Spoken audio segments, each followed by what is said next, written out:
विधिभवमहेन्द्रादिवृन्दारकेन्द्रैः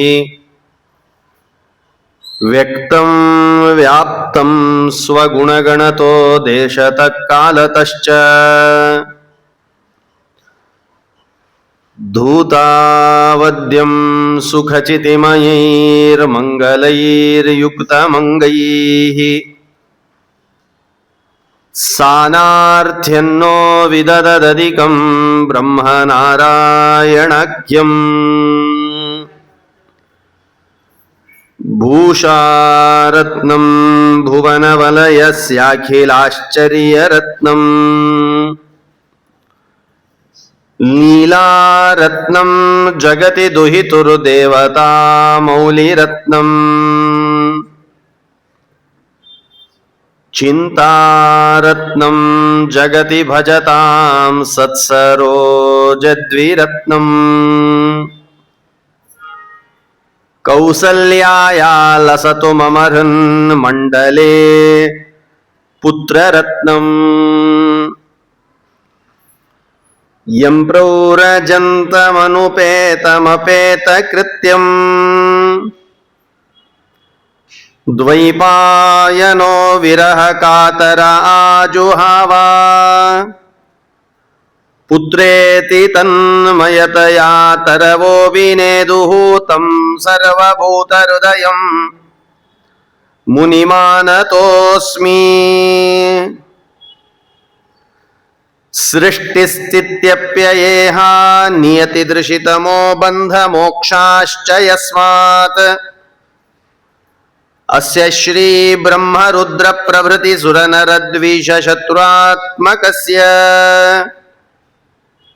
विष्णोर्व्यस्ताः समस्ताः सकलगुणनिधिः सर्वदोषौ व्यपेतः पूर्णानन्दो व्ययो यो गुरुरपि परमश्चिन्तयेतं महान्तम् अभ्रमं भङ्गरहितम् अजडं विमलं सदा आनन्दतीर्थमतुलं भजे तापत्रयापहम् पूज्याय राघवेन्द्राय सत्यधर्मरताय च भजतां कल्पवृक्षाय नमतां कामधेनवे तपस्वाध्याय शुश्रूषा कृष्णपूजारतं मुनिम् विश्वेशम् इष्टदं वन्दे परिव्राट् चक्रवर्तिनम् आपादमौलिपर्यन्तं गुरूणामाकृतिं स्मरेत् तेन विघ्नाः प्रणश्यन्ति सिद्ध्यन्ति च मनोरथाः। जन्माद्यस्य यतोऽन्वयादितरतश्चार्तेष्वभिघ्नस्वराट्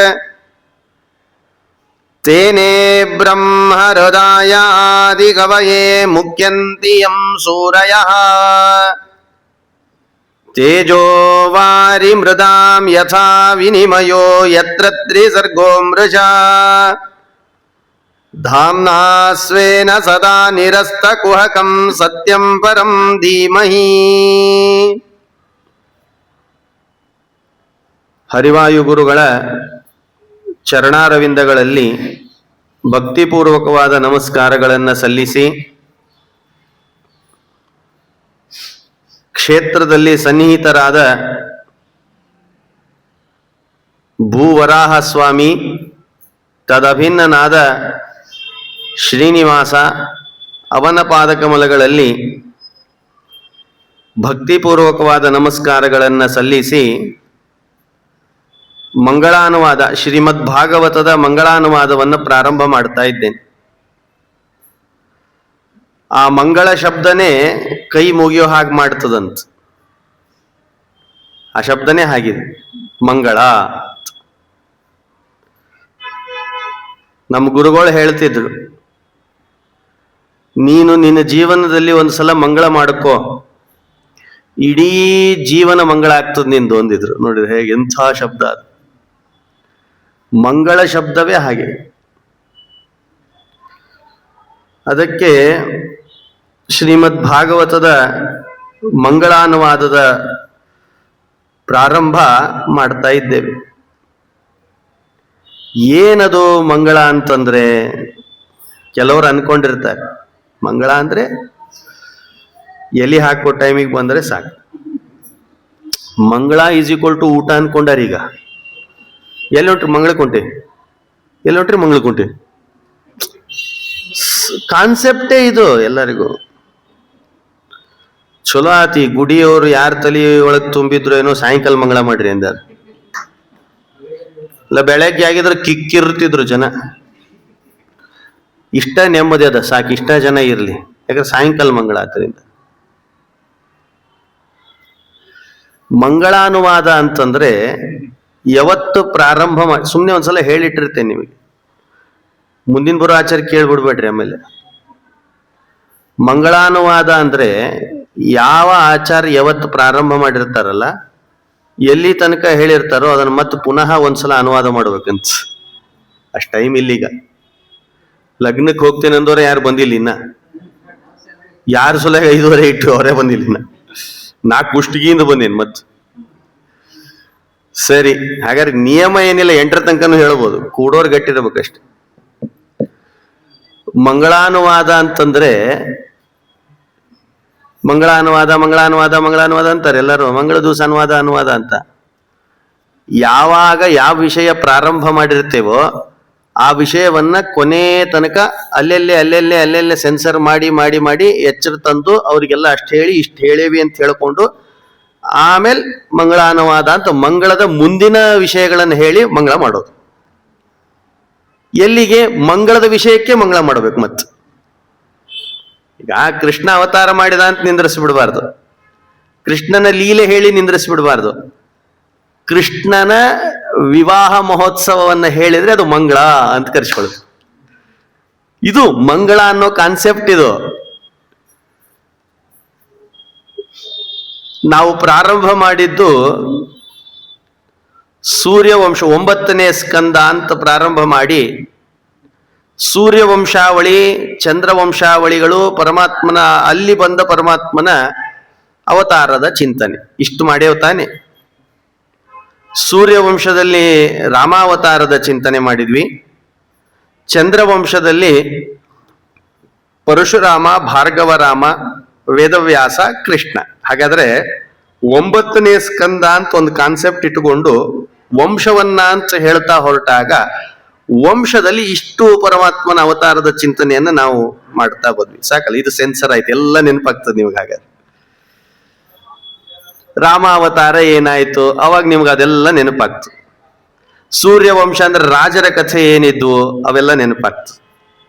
ಚಂದ್ರವಂಶ ಬಂದದ್ದೇ ಅತ್ರಿ, ಮರೀಚಿ, ಪುಲಹ, ಕ್ರತು, ಭೃಗು ಅಂದ್ರೆ ಪರಮಾತ್ಮನ ಮಕ್ಕಳು ಅಂತಂದಾಗ ಬ್ರಹ್ಮನಿಂದ ಋಷಿ ಪರಂಪರೆಗಳು ಬಂದಾಗ ಅಲ್ಲಿಂದ ಆ ವಂಶಕ್ಕೆ ಇವರು ಹುಡ್ತಾ ಬಂದ್ರು ಅಂತ ನಾವು ಪರಂಪರೆಗಳನ್ನೆಲ್ಲ ಆಲಿಸ್ತಾ ಬಂದಿದ್ದೀವಿ. ನಿನ್ನೆವರೆಗೆ ಅಷ್ಟಾಗಿತ್ತು. ಚಂದ್ರವಂಶದಲ್ಲಿ ಬ್ರಾಹ್ಮಣಾವತಾರ, ಬ್ರಾಹ್ಮಣರ ರಕ್ಷಣೆಗೆ ಪರಶುರಾಮಾವತಾರ, ಭಾರ್ಗವರಾಮಾವತಾರ, ಜ್ಞಾನ ಪ್ರಸಾರಕ್ಕಾಗಿ ಇವತ್ತಿಷ್ಟು ಜ್ಞಾನ ಕಾರ್ಯ ನಡೀತಿದೆ ಅಂತಂದ್ರೆ ಬರೀ ಇಲ್ಲಿ ಜ್ಞಾನ ಕಾರ್ಯ ನಡೀತದೆ ಅನ್ಕೊಳ್ಬೇಡ್ರಿ. ಎಲ್ಲೆಲ್ಲಿ ಜ್ಞಾನ ಕಾರ್ಯ ನಡೀತದೆ ಅಲ್ಲಿ ಎಲ್ಲದಕ್ಕೂ ಪ್ರಮುಖರು ವೇದವ್ಯಾಸ ದೇವರು. ಜ್ಞಾನ ಅಂತಂದು ಕೂಡಲೇ ವೇದವ್ಯಾಸ ದೇವ್ರ ನೆನಪು ಬರಬೇಕು. ಸಂಸ್ಥಾಪ್ಯ ಭಗವಾನ್ ಕ್ರೀಡತೆ ಪುರುಷೋತ್ತಮ ಅಂತ ಮಾತಿದೆ. ಎಲ್ಲರಲ್ಲೂ ಜ್ಞಾನವನ್ನು ಇಡುವವರು ವೇದವ್ಯಾಸ ದೇವರು. ಅವರ ಅವತಾರದ ಚಿಂತನೆ ನಿನ್ನೆ ಆಗಿದೆ. ವಸುದೇವ ದೇವಕಿಯರ ಮಧ್ಯದಲ್ಲಿ ಪರಮಾತ್ಮ ಶ್ರೀಕೃಷ್ಣನಾಗಿ ಅವತಾರ ಮಾಡಿದ ಅಂತ ನಿನ್ನೆ ನಾವು ಅಲ್ಲಿ ತನಕ ಹೇಳಿದ್ವಿ.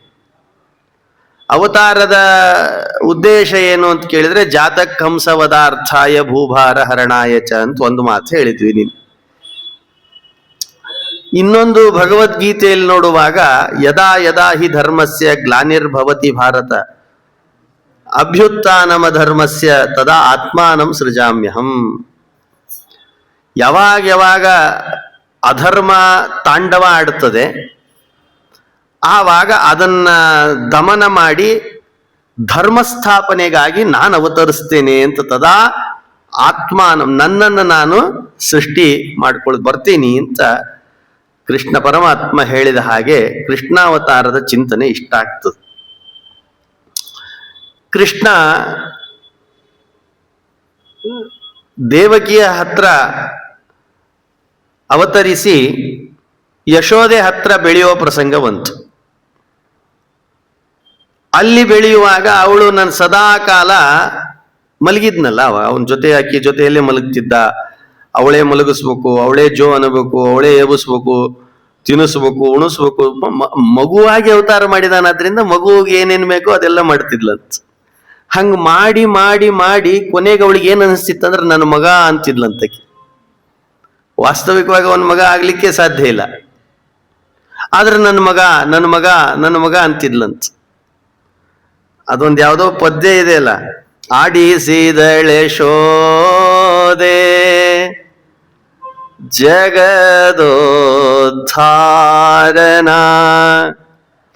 ಮಗನೆಂದು ತಿಳಿಯುತ್ತ ಆಡಿಸಿದಳೆ ಶೋದೆ. ಅವಾಗವಾಗ ಕೃಷ್ಣ ನಿನ್ನ ಮಗ ಅಲ್ಲ ನಾನು ಅಂತ ತೋರಿಸ್ತಿದ್ದ.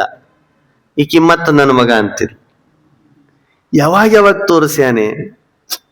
ಲೀಲೆ ನೋಡೋದು ಒಂಥರ, ಅದನ್ನ ಸರಿಯಾಗಿ ಅವ್ರಿಗೆ ಗಮನಕ್ಕೆ ಬರೋ ಹಾಗೆ ಮಾಡಿ ತೋರಿಸೋದು ಒಂಥರ. ಎಷ್ಟು ಬಾರಿ ನಾನು ನಿನ್ನ ಮಗನ ಅಲ್ಲ ಅನ್ನೋದನ್ನ ತೋರಿಸಿದಾನೆ ಕೃಷ್ಣ. ನೆನಪಿದೆಯಾ? ಒಂದು ಬಾರಿ ಕಾಡ್ಗಿಚ್ಚ ಹತ್ತಗೊಳ್ತದೆ, ಸಹಜವಾಗಿ ತಿಂದ್ಬಿಡ್ತಾನೆ, ಅದನ್ನು ಶಮನ ಮಾಡಿಬಿಡ್ತಾನೆ. ಒಂದ್ಸಲ ಮನೆ ಹತ್ರ ಇದ್ದಾಗಲೇನೆ ಮಣ್ಣು ತಿಂದ ಕೃಷ್ಣ ಅಂತ ಕಂಪ್ಲೇಂಟ್ ಮಾಡಿದಾಗ ಬಾಯಿ ತೆಗಿ ಅಂತಂದ್ರೆ ಇಡೀ ಬ್ರಹ್ಮಾಂಡವನ್ನು ತೋರಿಸ್ತಾನೆ. ಹಾಗಾದ್ರೆ ಇದನ್ನೆಲ್ಲ ತೋರಿಸೋದ್ರಿಂದ ಡೈರೆಕ್ಟ್ ಆಗಿ ಏನ್ ಹೇಳ್ದಾಗಾಯ್ತು, ನಿನ್ನ ಮಗ ನಾನು ಅಲ್ಲ. ನಿನ್ನ ಮಗಗೆ ಇಷ್ಟು ಸಾಮರ್ಥ್ಯ ಇದೆಯಾ? ಕೆಂಡ ತಿನ್ನೋದು ಪೇಡೆ ತಿನ್ನಂದ್ರ ತಿನ್ಲಿಕ್ಕೆ ಆಗೋಲ್ತಿ. ಇವತ್ತು ಶುಗರ್ ಅದು ಬೇಡ ಅಂತಾರೆ. ಪೇಡೆ ತಿನ್ಲಿಕ್ಕಾಗಲ್ಲ, ಈ ಚಕ್ಲಿ ತಿನ್ಲಿಕ್ಕೆ ಬರಲ್ಲ. ಚಕ್ಲಿ ತಿನ್ಬೇಕು ಅಂತ ಆಸೆ, ಮತ್ ಅದ್ರಾಗ ಮೊಸರ್ನ್ಯಾಗ ಎದ್ಕೊಂಬ ಅಂತ ತಿನ್ನೋದು. ಹಿಂಗ್ ನಮ್ ಪರಿಸ್ಥಿತಿ ಇಂತ ನಮ್ದಿದೆಲ್ಲ. ಪರಮಾತ್ಮ ಬಾಯಿ ತೆಗೆದ್ರೆ ಬ್ರಹ್ಮಾಂಡ ತೋರಿಸಿದ್ನಂತೆ. ಹಾಗಾದ್ರೆ ಆಯಾ ಕ್ಷಣದಲ್ಲಿ ನಾನು ನಿನ್ನ ಮಗನಲ್ಲ ಅಂತ ತೋರಿಸ್ತಿದ್ನಂತೆ. ಮೂರ್ಛೆ ಬೀಳ್ಬೇಕು, ಎದ್ದ ಮೇಲೆ ಮತ್ ನನ್ಗೆ ಆಡಿಸಿದಳೆ ಶೋದೆ. ಎಷ್ಟು ವೈಪರೀತ್ಯ ಇದೆ. ಎದ್ದು ಕೂಡ್ಲೇನೆ ನನ್ನ ಮಗ ಎಲ್ಲಿ ಅಂತಿದ್ಲಂತ. ಎಷ್ಟೋ ಪರಮಾತ್ಮನ ಅದ್ಭುತವಾದ ಒಂದು ಶಕ್ತಿ, ಚಮತ್ಕಾರ. ಹೀಗೆ ಕೃಷ್ಣ ಆಯಾ ಕಾಲದಲ್ಲಿ ಈ ಥರ ನಡೆಸ್ತಿದ್ನಂತ. ಇಷ್ಟೇ ಅಲ್ಲ, ದೈತ್ಯರ ಸಂಹಾರನು ಆ ಲೀಲಾಜಾಲವಾಗೇ ಮಾಡ್ತಿದ್ನಂತ. ಏನಿನ್ನ ಅಂಬೆಗಾಲಿಟ್ನಂತ ಒಂದ್ಸಲ. ಅಂಬೆಗಾಲಿಟ್ರೆ ಯಶೋದೆ ಏನ್ ಮಾಡಬೇಕು? ನಿಷ್ಕ್ರಮಣ ಕ್ರಿಯೆ ಅಂತ ಒಂದು ಸಂಸ್ಕಾರ ಇದೆ. ಮಗು ಅಂಬೆಗಾಲಿಡ್ತಾ ಇಡ್ತಾ ಹೊಚ್ಚಲ್ ದಾಟ್ಬಿಟ್ರೆ ಅದನ್ನ ದೇವಸ್ಥಾನಕ್ಕೆ ಕರ್ಕೊಂಡು ಹೋಗಿ ಎರೆದು ಮಾಡಿ ಆ ದೇವಸ್ಥಾನಕ್ಕೆ ಕರ್ಕೊಂಡು ಹೋಗಿ ಅಲ್ಲೊಂದೇನೋ ನೈವೇದ್ಯ ಅಂತ ಮಾಡಿಸ್ಕೊಂಡು ಹಿಂಗೆಲ್ಲ ಒಂದು ಕ್ರಮ ಇತ್ತು. ಅದೆಲ್ಲ ಅದಕ್ಕೆ ನಿಷ್ಕ್ರಮಣ ಕ್ರಿಯೆ ಅಂತ ಕರೀತಾರೆ ಅದನ್ನೆಲ್ಲ. ಅದಕ್ಕೆ ನೋಡ್ರಿ, ಹೊಚ್ಚಲ್ ಹೊಸದಾಡ್ತು ಅಂತಾರೆಲ್ಲ. ಈಗೇನ್ ಅನ್ನಲ್ಲ, ಯಾಕಂದ್ರೆ ಮನಿಗೆ ಹೊಚ್ಚಲೇನೆ ಇರಂಗಿಲ್ಲ. ಮನಿಗೆ ಹೊಚ್ಚಲಿದ್ದು ಮನಿಗೆ ಹೊಚ್ಚಲ್ದಾಡ್ತಾವ ಪಾಪ. ಈಗೇನು ಮಕ್ಕಳು ಹೊಚ್ಚಲನೇ ಇರಲ್ಲ, ದಾಟೋಗೋದು ಇಲ್ಲ, ಆ ಕ್ರಿಯೆನೂ ಇಲ್ಲ. ಕೃಷ್ಣ ಹಾಗಿತ್ತು, ಆ ಸಮಯಕ್ಕೆ ಹೊಚ್ಚಲ ದಾಟಿದ್ನಂತ. ಕೂಡ್ಲೆ ಎರೆದು ಮಾಡಿ ಅವನನ್ನು ಶೃಂಗಾರಗೊಳಿಸಿ ಒಂದು ಎತ್ತಿನ ಬಂಡೆ, ಅವಾಗೆಲ್ಲ ಬಂಡೆ ಒಳಗೆ ಹೋಗ್ಬೇಕು, ಬಂಡೆ ಒಳಗೆ ಕರ್ಕೊಂಡು ಹೋಗೋಣ ಅಂತ ಕೃಷ್ಣನನ್ನ ಕೂಡಿಸಿದ್ಲಂತ. ಆಮೇಲೆ ಏನೋ ಮರ್ತು ಬಂದೀನಿ ಅಂತ ತಳಗ ಮಲಗಿಸಿ ಹೋಗಿದ್ಲಂತ ಮನೆಯೊಳಗೆ.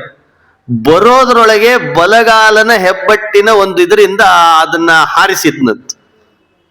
ನೋಡಿದ್ರೆ ಅಲ್ಲಿ ಒಬ್ಬ ದೈತ್ಯ ಇದ್ನಂತ. ನೋಡಿದ್ರೆ ಅವಾಗ್ಲೇ ಅಂಬೆಗಾಲಿಡುವಾಗ್ಲೇ ಸಂಹಾರ ಮಾಡ್ತಿದ್ನಂತ. ಎಷ್ಟು ಹಾಗಾದ್ರೆ ಇವನನ್ನ ಏನಾದ್ರೂ ಮಗ ಅಂತ ಕರೀಲಿಕ್ಕೆ ಸಾಧ್ಯನಾ? ಅರೆ, ಅಂಬೆಗಾಲಿಡುವಾಗ ಒಬ್ಬ ದೈತ್ಯನನ್ನು ಸಂಹಾರ. ಪೂತನ ಮುಂದೆ ಹೇಳ್ತಾರೆ ಶಕಟಾಸುರ ಭಂಜನ. ಎದೆ ಹಾಲು ಕುಡಿತಿದ್ನಲ್ಲ ಕೃಷ್ಣ, ಅವಾಗ ಒಬ್ಬಳ ದೈತ್ಯನನ್ನು ಸಂಹಾರ ಮಾಡಿದ್ನಂತ. ಅರೆ, ಎದೆ ಹಾಲು ಕುಡಿಯುವಾಗ ಈ ಮಗು ಸಂಹಾರ ಮಾಡ್ತದೆ ಅಂದ್ರೆ ಇದನ್ನು ನನ್ನ ಮಗ ಅನ್ಲಿಕ್ಕೆ ಸಾಧ್ಯನಾ? ನನ್ನ ಮಗ ತನ್ನನ್ನ ತಾನು ನೋಡ್ಕೊಳಿಕ್ ಆಗದೆ ಇರೋಂತ ಮಕ್ಕಳಿದ್ದಾರೆ ಈಗ. ಇನ್ ಆ ಮಗು ಏನ್ ಮಾಡ್ಲಿಕ್ಕೆ ಸಾಧ್ಯ ಅಷ್ಟು ವಯಸ್ಸಿನಾಗ? ಕೃಷ್ಣ ಹಾಲು ಕುಡಿಸ್ತೀನಿ ಅಂತ ಒಬ್ಳು ಬಂದ್ಲಂತ. ನಿನಗೆ ಹಾಲು ಕುಡಿಸ್ಬಿಡ್ತೀನಿ, ಹೇಳೋದು ಹಾಲು ಕುಡಿಸ್ತೀನಿ ಅಂತ, ಉದ್ದೇಶ ವಿಷ ಕುಡಿಸ್ಲಿಕ್ಕೆ ಬಂದಿದ್ಲಂತ. ಆಕಿನ ಸ್ವಲ್ಪ ವಿವರಿಸಿರ್ತೀನಿ, ಎಲ್ಲವನ್ನು ವಿವರಿಸ್ಲಿಕ್ಕೆ ಆಗಲ್ಲ. ಆದ್ರಿಂದ ಸ್ವಲ್ಪ ಎಲ್ಲೋ ಒಂದು ವಿಷಯಗಳನ್ನ. ಹೇಗಿದ್ಲವಳು ಅಂದ್ರೆ 2-3 ಟ್ರಕ್ ಇದ್ದಾಗಿದ್ಲಂತ. 2-3 ಟ್ರಕ್ಗಳು ಪಾರ್ಕ್ ಮಾಡ್ಲಿಕ್ಕೆ ಬೇಕಾದ ಜಾಗ ಬೇಕಾಗ್ತಿತ್ತಂತ, ಹಂಗಿದ್ಲಂತವಳು. ಅಲ್ಲೆಲ್ಲ ಹೊರಗೆ, ಮುಖ ನೋಡ್ಲಿಕ್ಕೆ ಆಗಲ್ಲ. ಅವಳು ಇಟ್ರೆ ಹೆಜ್ಜೆ ದೊಬ್ಬು ದೊಬ್ಬು ದೊಬ್ಬು. ಈ ಟ್ರಕ್ಗಳು ಬಂದ್ರೆ ಗೊತ್ತಾಗ್ತಾವ ಟ್ರಕ್ ಹೊಂಟದಂತಂತೇವ್ ನಾವು, ನೋಡ್ದೇನೆ ಹೇಳ್ತೇವೆ, ಯಾಕಂದ್ರೆ ಅಷ್ಟು ಕರ್ಕಶವಾಗಿ ಓದಿರ್ತದ. ಹಂಗೆ ಇವಳು ಅಷ್ಟು ಕರ್ಕಶವಾಗಿ ಅಡ್ಡಾಡ್ತಿದ್ಲಂತ. ಕುಡಿಸ್ಬೇಕು ಅಂತ ಬಂದ್ಲಲ್ಲ, ಎಲ್ಲರೂ ಊರಿಗೆ ಬಂದ ಕೂಡಲೇ ಅವಳನ್ನು ನೋಡುವಾಗಲೇನೆ ಯಾವ ದೈತ್ಯ ಬರ್ತಿದೆ ನಮ್ಮ ಊರಿಗೆ ಅಂತ ಅನ್ಲಿಕ್ಕತ್ತರಂತ. ಅವಳಿಗೆ ಜಿಗುಪ್ಸೆ ಆಯ್ತು. ನೋಡ್ರಿ, ದೈತ್ಯರಿಗೆ ಜಿಗುಪ್ಸೆ ಆಗೋ ಹಾಗೆ ಮಾಡ್ತಾನೆ ಕೃಷ್ಣ. ಯಾಕೆ ಅಂದ್ರೆ ಇಷ್ಟು ದೈತ್ಯನ ಕೈಯಲ್ಲಿ ಯಾರ ಕೃಷ್ಣನ್ ಕೊಡ್ತಾರ? ಕೂಡ್ಲೆ ಯೂಟರ್ನ್ ಆದ್ಲಂತ. ಅಲ್ಲೇ ಒಂದು ಹಿಂಗ ಶಾ ಬಜಾರ್ ಹತ್ರ ಒಂದು ಅಂಗಡಿ ಇತ್ತಂತ. ಯೂಟರ್ನ್ ಆಗಿ ರೆಡಿಯಾಗಿ ಬಂದ್ಲಂತ. ಅಷ್ಟೇ ಬಂದ್ರೆ ಇವಳೇ ಪೂತನೇನೆ ಅಂತ ಅನ್ಕೊಳ್ಳಿ. ಯಾರ್ಯಾರು ಕಣ್ಣಿನಿಂದ ನೋಡ್ತಿದ್ರೋ ಅವ್ರ ಆನಂದದಿಂದ ನೋಡ್ಲಿಕ್ಕತ್ರ. ಏನ್ ಚಂದಿದ್ದಾಳೆ ಇವಳು ಅನ್ಲಿಕ್ಕತ್ರ ಅಂತ. ನೋಡಿದ್ರ? ಹೌದು, ತಯಾರಾದ್ರೆ ಹಂಗ ಆಗ್ತಾರಂತ. ನನಗೂ ಗೊತ್ತಿಲ್ಲ, ಆದವ್ರಿಗೆ ಗೊತ್ತವಿಲ್ಲ. ಅಕಿನೇ ಬಂದು ಹೇಳಿದ್ಲ. ಅವ್ರು ಹೇಳ್ತಿರ್ತಾರ ಮಾರ್ಕೆಟ್ನಾಗ, ನಡ್ರಿ ಹೋಗೋಣ ಅಂತಾಳ. ಯಾರು ನೀನು ಅಂತನವ? ನಾನರಿ ನಿಮ್ ಹೆಂಡ್ತಿ ಅನ್ನೋ ತಕ್ಕ ಗೊತ್ತಾಗೋಲ್ಲ. ಅವಾಜಾಗು ಕರ್ಕಶವಾಗಿ ಹೋದ್ರದಾಗ ಗೊತ್ತಾಗೋದು. ಹಂಗ ರೆಡಿ ಆಗ್ತಾರ. ಒಬ್ಬೊಬ್ಬರು ರೆಡಿ ಆದ್ರೆ ಅವ್ರ ಇಬ್ಬರಿಗೆ ಹೆದರ್ತಾರೆ. ಗಂಡನಿಗಂತರೂ ಸರ್ವತಾ ಹೆದರಲ್ಲ ಅವ್ರು ಹೆದರಿದ್ರೆ ಒಂದ ಮಳೆಗೆ ಒಂದ ಬಿಸಿಲಿಗೆ ಹೆದರ್ತಾರೆ. ಯಾಕಂದ್ರೆ ಮಾಡಿದ್ದೆಲ್ಲ ಇಳಿದು ಹೋಗ್ಬಿಡ್ತದೆ ಅಂತ ಹೆದರಿಕೆ. ಪೂತನೆ ಕರ್ಕಶವಾಗಿ ಒದರೋದು, ಚೀರೋದು, ಹೆಜ್ಜೆ ಇಡೋದು ಮಾಡ್ತಿದ್ಲಲ್ಲ, ತಯಾರಿ ಆಗಿ ಬಂದು ಕೂಡ್ಲೇನೆ ಅವಳಿಗೆ ಅನಿಸ್ತಂತೆ, ಹಿಂಗಾದ್ರೆ ಕೃಷ್ಣನ್ ನನ್ನ ಕೈಯಲ್ಲಿ ಕೊಡಲ್ಲ. ತತ್ಕಾಲದಲ್ಲೇ ತಯಾರಾಗಿ ಬಿಟ್ಲಂತೆ. ಹೇಗೆ? ಭಾರಿ ಸುಂದರ ಶರೀರ ಮಾಡಿಕೊಂಡ್ಲಂತ. ಅವು ದೈತ್ಯರಿಗೆ ಇಚ್ಛಾ ವೇಷಧಾರಣೆ ಮಾಡುವ ಒಂದು ಇದನ್ನಿದೆ. ಬೇಕಾದವರು ವೇಷಧಾರಣೆ ಮಾಡಿಕೊಳ್ಳುವ. ಬಂದು ಕೇಳಿದ್ಲಂತೆ, ನೋಡು, ನನಗೊಂದು ಸ್ವಲ್ಪ ಎದೆ ಹಾಲು ಕುಡಿಸ್ಬೇಕು ಅಂತ ಆಸೆ ಇದೆ ಕೃಷ್ಣನಿಗೆ, ನನ್ನ ಕೈಯಲ್ಲಿ ಕೊಡು ಅಂತ ಕೇಳಿದ್ಲಂತ. ಪಾಪ ಈಕಿಗೆ ಏನ್ ಗೊತ್ತು, ಆಕಿ ದೈತ್ಯ ಅಂತ. ಏನೋ ಅಷ್ಟು ಆಸೆ ಪಡ್ತಿದ್ದಾಳಲ್ಲ ಅಂತ ಕೊಟ್ಲಂತ. ಕ್ಷಣ ಮಾತ್ರದಲ್ಲಿ ಕೊಟ್ಟು ಒಳಗೆ ಹೋಗಿದ್ದಾಳೆ. ಶ್ರೀಕೃಷ್ಣ ಎದೆ ಹಾಲನ್ನ ಮೊದಲೇ 0 ಮಾಡಿದ್ನಂತೆ. ಕೊಡಬೇಡವೇ ಅಂತ ಅನ್ನಂತೆ. ಬಿಡ್ಲಿಲ್ಲ ಕೊಟ್ಲಿಕ್ಕೆ ತಾಯಿ. ಕೊಟ್ಟು ಕ್ಷಣದಲ್ಲೇನೆ ಎದೆ ಹಾಲು ಕೊಡೋಣ ಅಂತ ಹೋದ್ರೆ ಶ್ರೀಕೃಷ್ಣ ಹಾಲನ್ನಲ್ಲಂತೆ. ಹಾಲು ಬೇಡ, ನಿನ್ನ ವಿಷನೂ ಬೇಡ, ಹಾಲು ಸ್ವೀಕರಿಸ್ಲಿಲ್ಲ, ವಿಷನೂ ತಗೊಳ್ಳಿಲ್ಲ, ಅಲ್ಲಿ ಪ್ರಾಣ ಹೀರಿಬಿಟ್ನಂತೆ. ಪೂತನ ಜೀವಿತ ಹರಹ. ಯಾವಾಗ ಪ್ರಾಣ ಹೋಯ್ತೋ ಮೂಲ ರೂಪ ಬಂದ್ಬಿಡ್ತದಂತೆ ದೈತ್ಯರಿಗೆ. ಅರ್ಥ ಆಯ್ತಾನೆ ಹೇಳೋದು? ಈಗ ತಯಾರಾದವ್ರಿಗೆ ಮಳೆ ಬಂದ್ಬಿಟ್ರೆ ಮೂಲ ರೂಪಕ್ಕೆ ಬಂದ್ಬಿಡ್ತಾರೆ, ಛತ್ರಿ ಇಲ್ಲ ಅಂದ್ರೆ. ಹಂಗೆ ದೈತ್ಯರು ಇಚ್ಛಾವೇಶ ಧಾರಣೆ ಮಾಡಿರ್ತಾರೆ. ಮರಣ ಆಯ್ತೋ ಮೂಲ ರೂಪಕ್ಕೆ ಬಂದ್ಬಿಡ್ತಾರಂತ. ಬಂದ್ರೆ ಹೊರಾಂಗಣ ಎಲ್ಲ ತುಂಬಿತ್ತಂತ. ನೋಡ್ರಿ ಹೇಗಿದೆ, ಇಡೀ ಹೊರಾಂಗಣ ತುಂಬಿತ್ತು. ಅಂತ ಶರೀರ ಕೃಷ್ಣ ಮೇಲೆ ಆಟ ಆಡ್ತಿದ್ದಾನಂತ. ಪುಟ್ಟ ಹುಡುಗ. ಪಾಪ ತಾಯಿ ಬಂದು ಅಯ್ಯೋ ಗೋ ಅಂತ ಹತ್ತು ಏನಾಗಿಬಿಡ್ತೋ ಏನೋ, ನನ್ ಮತ್ತೆ ಆಡಿಸಿದಳೆ ನನ್ನ ಮಗ. ಇಂಥ ದೈತ್ಯನ್ ಸಾಯಿಶಾನ, ಇನ್ನು ಹಾಲು ಕೊಡೋ ವಯಸ್ಸು. ಅವಾಗ ಅಂದ್ರು ನನ್ನ ಮಗ ಅಂತಿದ್ದಾಳೆ, ಅಯ್ಯೋ ಏನಾಗ್ಬಿಡ್ತೋ ಏನೋ ನನ್ನ ಮಗನಿಗೆ ಅಂತ. ಎತ್ಕೊಂಡ್ಲು, ಹೋದ್ಲು, ಗೋಮಯ ಗೋಮೂತ್ರ ತಂದ್ಲು, ಪ್ರೋಕ್ಷಣೆ ಮಾಡಿದ್ಲು, ಮನೆಯೊಳಗ ಸ್ನಾನ ಮಾಡಿಸಿದ್ಲು. ಹೊಲ ಎಲ್ಲಿ ದೋಷ ಆಗಿಬಿಟ್ಟಿದೇವೋ ನನ್ನ ಮಗನಿಗೆ. ಏನ್ ಗೋಮಯ ಗೋಮೂತ್ರ ಹೇಳ್ತಿದ್ದಾರೆ ಇಲ್ಲಿ ವೇದವ್ಯಾಸ ದೇವರು? ಮಕ್ಕಳಿಗೆ ಬಹಳ ಕಿರಿಕಿರಿ ಮಾಡ್ತಿದ್ದು ಅಂತಂದ್ರೆ ಗೋಮಯ ಗೋಮೂತ್ರದಿಂದ ಸ್ನಾನ ಮಾಡಿಸ್ಬೇಕಂತ. ಅಪಸ್ಮಾರ, ಕೋಟರ, ದೃಷ್ಟಿ ದೋಷ, ಈ ಇದು ಮುಟ್ಟು ದೋಷ ಇವೆಲ್ಲ ದೋಷಗಳು ಅಂತ ಏನಿವೆ ಅಲ್ಲ, ಮಕ್ಕಳಿಗೆ ಆಗ್ಬಿಡ್ತಾವ, ಕೂಡ್ಲೆ ಆಗ್ತಾವ. ಅದೆಲ್ಲ ಹೋಗ್ಲಾಡ್ಲಿಕ್ಕೆ ಮಕ್ಕಳಿಗೆ ಆ ದೋಷಗಳು ಹೋಗ್ಬಾರ್ದು, ಅಂಟಬಾರ್ದು ಅಂದ್ರೆ ಗೋಮಯ ಗೋಮೂತ್ರ ಸ್ನಾನ ಮಾಡಿಸ್ಬೇಕಿತ್ತು. ಆ ಕೃಷ್ಣನಿಗೆ ಮಾಡಿಸಿದ್ಲಂತವಳು. ಯಾಕೆಂದ್ರೆ ಆ ದುಷ್ಟ ಶಕ್ತಿ ಇದು ದುಡ್ಡ ತಾಯಿ ಮೇಲಿದ್ನಲ್ಲಿ ಇವ ಪೂತನೆಯ ಮೇಲೆ, ಹಾಗೆ ಅಂತ ಅವಳು ಪಾಪ ಅನುಸಂಧಾನ. ಮತ್ತ ಆಚಾರ್ಯರು ಗೋಮಯ ಗೋಮೂತ್ರ ಸ್ನಾನ ಮಾಡಿಸು ಅಂತ ಹೇಳ್ಯಾರ ನಿನ್ನೆ ಪ್ರವಚನದಾಗ ಅಂತ ಹೇಳಿ, ಒಂದು ಬಕೆಟ್ ಗೋಮಯ, ಒಂದ್ ಬಕೆಟ್ ಗೋಮೂತ್ರ ತಂದು ಒಂದೆರಡು ದಿವಸ ನೆನಿ ಇಟ್ಟು ಮಗನ್ನ ಮಾಡಿಸಿದ್ರೆ ಆಮೇಲೆ ಆಚಾರ ನೆಕ್ಸ್ಟ್ ಇಂದ ಪ್ರವಚನಕ್ಕೆಲ್ಲ ಹೊಡಿತಾರೆ, ಸುಟ್ಟು ಹೋಗ್ತದ ಮೈ ಎಲ್ಲ. ಹಂಗ್ ಮಾಡಿಬಿಡ್ಬೇಡ್ರಿ, ಆಮೇಲೆ ಮತ್ತೆ ಆಚಾರ ಹಂಗ ಪ್ರವಚನದಾಗ ಎಚ್ಚರಿಸ್ಬೇಕು. ಅವಾಗ ಒಂದೊಂದ್ ಹನಿ ಹಾಕ್ಬೇಕಷ್ಟೇ. ನಿನ್ನೆ ಆಚಾರ ಹೇಳ್ಯಾರ ಬಂತಿರೋ ಪರ್ಮನೆಂಟ್ ಶುದ್ಧಿ ಆಗಿಬಿಡ್ಲಿ ಅಂತ ಬಕೆಟ್ನಾಗ ತಂದು ಕೂಡಿಸ್ಬಿಡುದು ಬಕೆಟ್ ಗಟ್ಲೆ. ಹಂಗ್ ಮಾಡಿಬಿಡುವ, ಆಮೇಲೆ ಎಲ್ಲ ಲೇಪನ ಮಾಡಿಟ್ಟು ಒಂದ್ 2 ತಾಸು ಆಗ್ಲಿ ಶುದ್ಧ ಆಗ್ತಾನಂತಂದ್ರೆ ಆಮೇಲೆ ಸುಟ್ಟು ಹೋಗ್ತದೆ ಮೈಯೆಲ್ಲ. ಹಂಗಲ್ಲ, ಒಂದೊಂದು ಹನಿ ಸ್ವಲ್ಪ ಹನಿ ತಗೊಳ್ಬೇಕು, ಒಂದು ನಾಮದ ತರ ಹಚ್ಚಬೇಕು ಲೇಪನ. ಆಮೇಲೆ ಆ ಒಂದು ಹನಿನ ಸ್ನಾನ ಮಾಡುವ ಬಕೆಟಿಗೆ ಹಾಕಿ ಸ್ನಾನ ಮಾಡಿಸ್ಬೇಕಂತ. ಹಿಂಗ್ ಮನಿ ಮಕ್ಳು ಹುಟ್ಟಿರ್ತಾರೆ, ಯಾರೋ ಬಂದಿರ್ತಾರೆ ಭಕ್ತಿಯಿಂದ ಭಾಗವತ್ ಕೇಳ್ಬಿಡ್ತೀನಿ ಅಂತ, ಹಿಂಗ ಆಚಾರ ಹೇಳ್ಯಾರಂತ ಹೋಗಿ ಸ್ನಾನ ಮಾಡಿಸ್ಬಿಟ್ರೆ ಇನ್ನು ಬ್ಯಾಡಾದದ್ದು ಆಚಾರ ಹೇಳಿದ್ದೆಲ್ಲ ಬಹಳ ಚೆನ್ನಾಗಿ ಮಾಡ್ತಿರ್ತಾರೆ. ಹಿಂಗ್ ಮಾಡಿಬಿಡ್ಬೇಡ್ರಿ. ಮತ್ ಕೃಷ್ಣನನ್ನ ಗೋಮಯ ಗೋಮೂತ್ರದಿಂದ ಸ್ನಾನ ಮಾಡಿಸಿದ್ಲು ಅಂತಂದ್ರೆ ಈ ಅನುಸಂಧಾನ ಕೃಷ್ಣನಿಗೇನ್ ಅಂಟುಗೊಳ್ತದ್ರಿ, ಅಪಸ್ಮಾರ ಕೋಟರ ದೃಷ್ಟಿ ಅವನಿಗೆಲ್ಲದು ನಮಗ ಸಂದೇಶ ಕೊಡ್ತಿದೆ. ನಮ್ಮ ಮಕ್ಕಳು ಅವಾಗ ಕಿರಿಕಿರಿ ಮಾಡ್ತಾವಲ್ಲ, ಇದನ್ ಮಾಡ್ರಿ ಅಂತ ಹೇಳಿದಂತ. ಇದು ಆ ಕೃಷ್ಣ ಅವತಾರದ ಚಿಂತನೆ. ಈ ಕೃಷ್ಣ ಸ್ವಲ್ಪ ದೊಡ್ಡವನಾದ್ನಂತ. ಒಂದು ಪ್ರಸಂಗ ಸ್ವಲ್ಪ ವಿವರಿಸಿ ಹೇಳಿಬಿಡ್ತೇನೆ. ಈ ಊರೇ ಬೇಡ ಅನಿಸ್ತಂತ ಅವನಿಗೆ, ಎಲ್ಲಿ ಇದ್ನೋ ಅದು ಬೇಡ ಅನಿಸ್ತಂತವ್ನು. ಯಾಕೆಂದ್ರೆ ಎಲ್ಲಾರು ಹೊಲಗಳನ್ನ ಪ್ಲಾಟ್ ಮಾಡಿ ದೊಡ್ಡ ದೊಡ್ಡ ದೊಡ್ಡ ದೊಡ್ಡ ದೊಡ್ಡ ದೊಡ್ಡ ಬಿಲ್ಡಿಂಗ್ ಗಳನ್ನು ಕಟ್ಲಿಕ್ಕತ್ತಾರಂತ. ಹಸುಗಳಿಗೆ ಮೇಲಿಕ್ಕೆ ಜಾಗ ಇಲ್ಲ ಅಂತ ಆಗಿ ಹೋಗ್ಬಿಡ್ತು. ಏನ್ ಮಾಡ್ಬೇಕು ಕೃಷ್ಣ?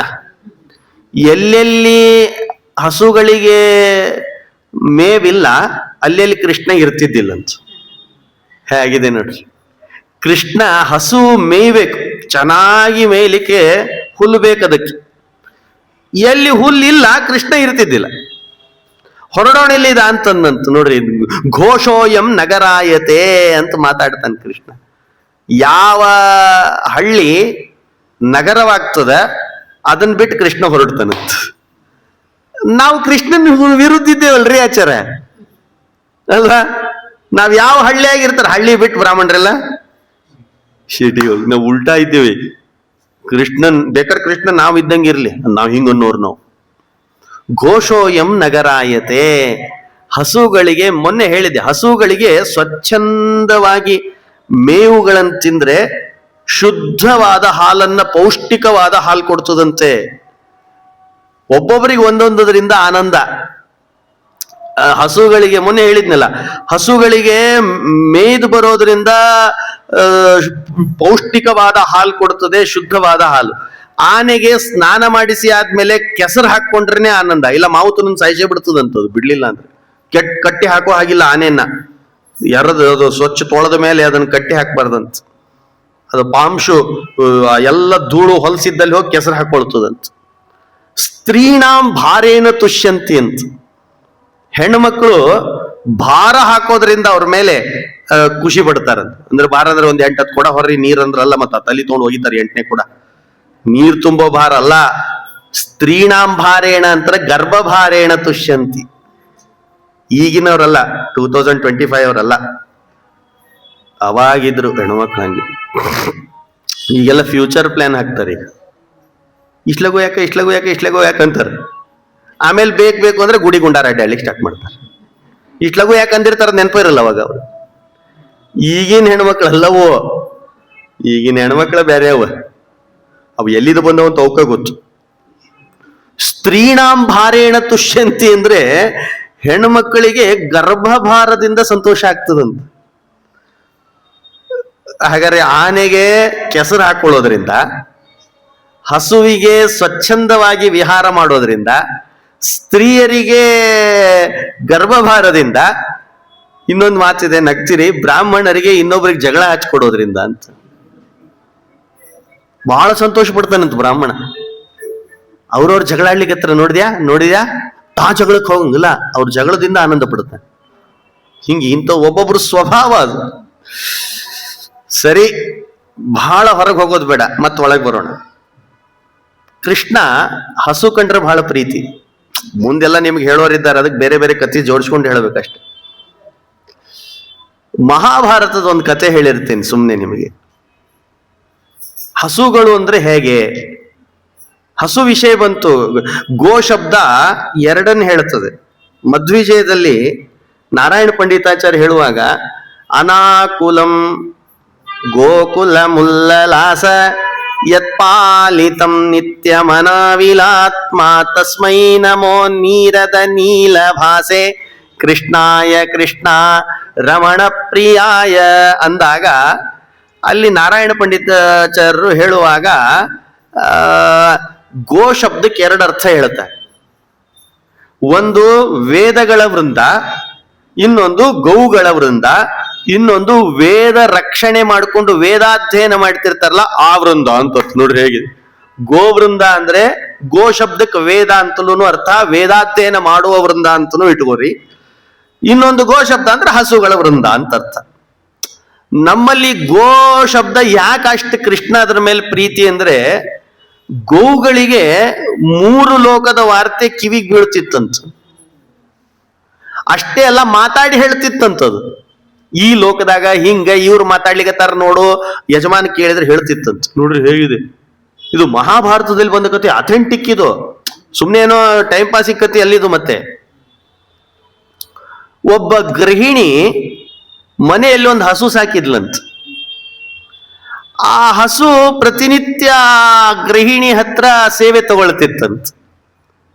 ಏನ್ ಮಾಡ್ತಿದ್ಲು, ಮನೆ ಎದುರಿಗೆ ಸಾರಸ್ ರಂಗೋಲಿ ಹಾಕಿ ಅರಿಶಿನ ಕುಂಕುಮ ಏರಿಸಿ ಪೂಜೆ ಮಾಡೋದನ್ನೆಲ್ಲ ಮುಗಿಸಿ ಹಸು ಹಟ್ಟಿಗೆ ಹೋಗಿ ಹಸುವನ್ನು ಶುದ್ಧಗೊಳಿಸಿ ಒಂದೇನೋ ಅದಕ್ಕೊಂದಿಷ್ಟು ಪದಾರ್ಥಗಳನ್ನು ಕೊಟ್ಟು ಲಕ್ಷ್ಮೀದೇವಿ ಸನ್ನಿಧಾನ ಅಂತ ಪೂಜೆ ಮಾಡ್ತಿದ್ಲಂತ. ಪಾಪ ಪ್ರತಿನಿತ್ಯ ಮಾಡ್ತಿದ್ಲಂತೆ ಗೋಗ್ರಾಸ ಕೊಟ್ಟು. ಒಂದ್ ದಿವಸ ಹಸು ಇದ್ದಕ್ಕಿದ್ದ ಹಾಗೆ ವಿಪರೀತ ಅಳ್ತಾ ಇತ್ತಂತ. ಕಣ್ಣೀರು ಧಾರೆ ಹರಿತಿತ್ತಂತೆ ಹಸುವಿಂದು. ಈ ಗೃಹಿಣಿಗೆ ಆಶ್ಚರ್ಯ ಆಯ್ತು. ಹಸುಗೆ ಹೋಗಿ ಕೇಳಿದ್ಲಂತ, ಅಲ್ಲ ಯಾಕೆ ಅಳ್ತಿದಿ, ನನ್ನ ಸೇವೆಯಿಂದ ಏನಾದ್ರೂ ನಿನಗೆ ಕಡಿಮೆ ಆಗಿದೆಯಾ ಅಂತ ಕೇಳಿತಂತ. ಗೃಹಿಣಿ ಕೇಳಿದ್ಲಂತ. ಹಸು ಹೇಳ್ತು, ನಿನ್ ಸೇವೆಯಲ್ಲಿ ಏನ್ ಕಡಿಮೆ ಆಗಿಲ್ಲ, ಅದರ ದುಃಖ ಆಗ್ತಿದೆ ನನಗೆ ಅಂತ ಮತ್ತತ್ತಂತ. ಅಲ್ಲ ಇವನ್ ನನ್ನ ಸೇವೆ ಕಡಿಮೆ ಆಗಿಲ್ಲ ಅಂತಿ, ಮತ್ ಅಳ್ತಿ, ನಿನ್ ಕಣ್ಣಾಗ ನೀರು ಬಂದ್ರೆ ನನಗೆ ಹೆಂಗ ಆಗ್ಲಿಕ್ಕಿಲ್ಲ, ನಾನೇನಾರ ಅಪರಾಧ ಮಾಡಿದೇನಾ ಅದನ್ನಾದ್ರೂ ಹೇಳು, ನಿನ್ಗೇನಾರ ಕಡಿಮೆ ಆಗಿದೆ ಅದು ಹೇಳು, ದುಃಖ ಏನಾಗ್ತಾ ಇದೆ ಅದನ್ನ ಹೇಳು, ನೀಗ ಸುಮ್ಮನೆ ಅಳಬೇಡ ಇಲ್ಲಿ ಅಂತ ಆ ಗೃಹಿಣಿ ಕೇಳಿದ್ಲಂತೆ ಹಸುವಿಗೆ. ಆವಾಗ ಹಸು ಹೇಳ್ತು, ತಾಯಿ ನಿನ್ ಎದಿ ಬಡಿತವನ್ನ ಗಟ್ಟಿ ಇಟ್ಕೋ ಅಂತಂತೆ. ಬಾಯ್ಬಿಟ್ಟು ಆಶ್ಚರ್ಯ ಆಯ್ತು ಗೃಹಿಣಿಗೆ. ನನ್ನ ಎದಿ ಬಡಿತ ಗಟ್ಟಿಯಾಗಿ ಇಟ್ಕೊಳ್ಬೇಕು, ಅಂಥದ್ದೇನಿದೆ ಹೇಳು ಅಂದ್ಲಂತ.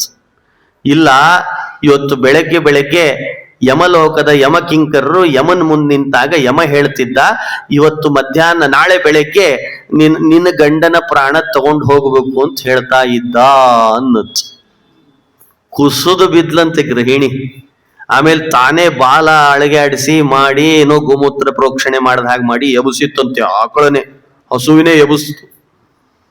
ಎಬಿಸಿ ಅಕ್ಕಿ ಅಳೋದ್ ನಿಂತು ಈಕಿ ಸ್ಟಾರ್ಟ್ ಮಾಡಿದ್ಲಂತ ಅಳ್ಳಿಕ್ಕೆ. ಯಾಕಂತ ನಾಳೆ ಗಂಡನ ಪ್ರಾಣ ಹೋಗ್ತದೆ. ಎಂಥ ಪ್ರಸಂಗ ಬಂತು. ಏನ್ ಮಾಡಬೇಕು, ಅಳ್ತಾ ಇದ್ದಾಳೆ, ದುಃಖ ಆಗ್ತಾ ಇದೆ, ಸಮಾಧಾನ ಆಗ್ತಿಲ್ಲ. ಹಸು ತಾನು ಆ ದುಃಖ ತಡಿಲಿಕ್ಕಾಗದೆ ಅವಳ ದುಃಖ ಈ ಹಸುಗಾಗಿತ್ತಂತ. ನೋಡ್ರಿ ಹೇಗಿದೆ ಹಸುವಿನ ಇದನ್ನ ಹೇಗಿದೆ ನೋಡ್ರಿ. ಕೊನೆಗೆ ಅವಳು ಅಳೋದನ್ನ ನೋಡಿ ಹಸುವನೇ ಹೇಳತಂತೆ, ಗೃಹಿಣಿ ಅಳಬೇಡ, ನಿನಗೊಂದು ಇದಕ್ಕೊಂದು ಪರಿಹಾರ ಹೇಳ್ತೀನಿ ಅಂತಂತ. ನೋಡಿದ್ರೆ ಏನ್ ಪರಿಹಾರ ಹೇಳಬೇಕು, ಪ್ರತಿನಿತ್ಯ ನೀ ಮಾಡುವ ಎಲ್ಲ ಕೈಂಕರ್ಯಗಳನ್ನು ಮಾಡ್ತಾ ಬಾ. ಹೊತ್ಸಲ್ ಪೂಜೆ ಮಾಡು, ಸಾರಸ್ ರಂಗೋಲಿ ಹಾಕು, ಎಲ್ಲ ಅರಿಶಿನ ಕುಂಕುಮ ಏರಿಸು, ನೀ ಪೂಜೆ ಮಾಡು. ಆದ್ರೆ ಮಾಡುವಾಗ ನಾವೊಂದು ಮಾತು ಹೇಳ್ತೀನಿ, ಮನೆ ಎದುರಿಗೆ ಗೋಮೂತ್ರದಿಂದ ನಾಳೆ ಸಾರಿಸು ಅನ್ಲಂತ. ನನ್ನ ಗೋಮೂತ್ರದ ಗೋಮಯ ತಗೊಂಡು ಮನೆ ಎದುರಿಗೆ ಎಲ್ಲ ಸಾರಿಸ್ಬಿಡು. ಅಷ್ಟೇ ಅಲ್ಲ, ಕೆಂಪು ಮಣ್ಣು ತಗೋ, ಕೆಂಪು ಮಣ್ಣೊಳಗೆ ಗೋಮಯ ಸೇರಿಸು, ಅಕ್ಕಪಕ್ಕದಲ್ಲಿ ಇಟ್ಟು ಮಾಡ್ತಿರಲ್ಲ ಇವತ್ತಿಗೂ ಪೂಜೆ ಮಾಡಿ ಅದಕ್ಕೆ ಅರಿಶಿನ ಕುಂಕುಮ ಏರಿಸಿ ಅಲ್ಲಿ ಲಕ್ಷ್ಮೀ ಸನ್ನಿಧಾನ ಬರಲಿ ಅಂತ ಪ್ರಾರ್ಥನೆ ಮಾಡ್ಕೊಂಡ್ಬಿಡು, ಸಾಕು, ನಿನ್ನ ಗಂಡನ ಪ್ರಾಣ ಉಳಿತದೆ ಅಂತ ಹೇಳ್ತಂತೆ.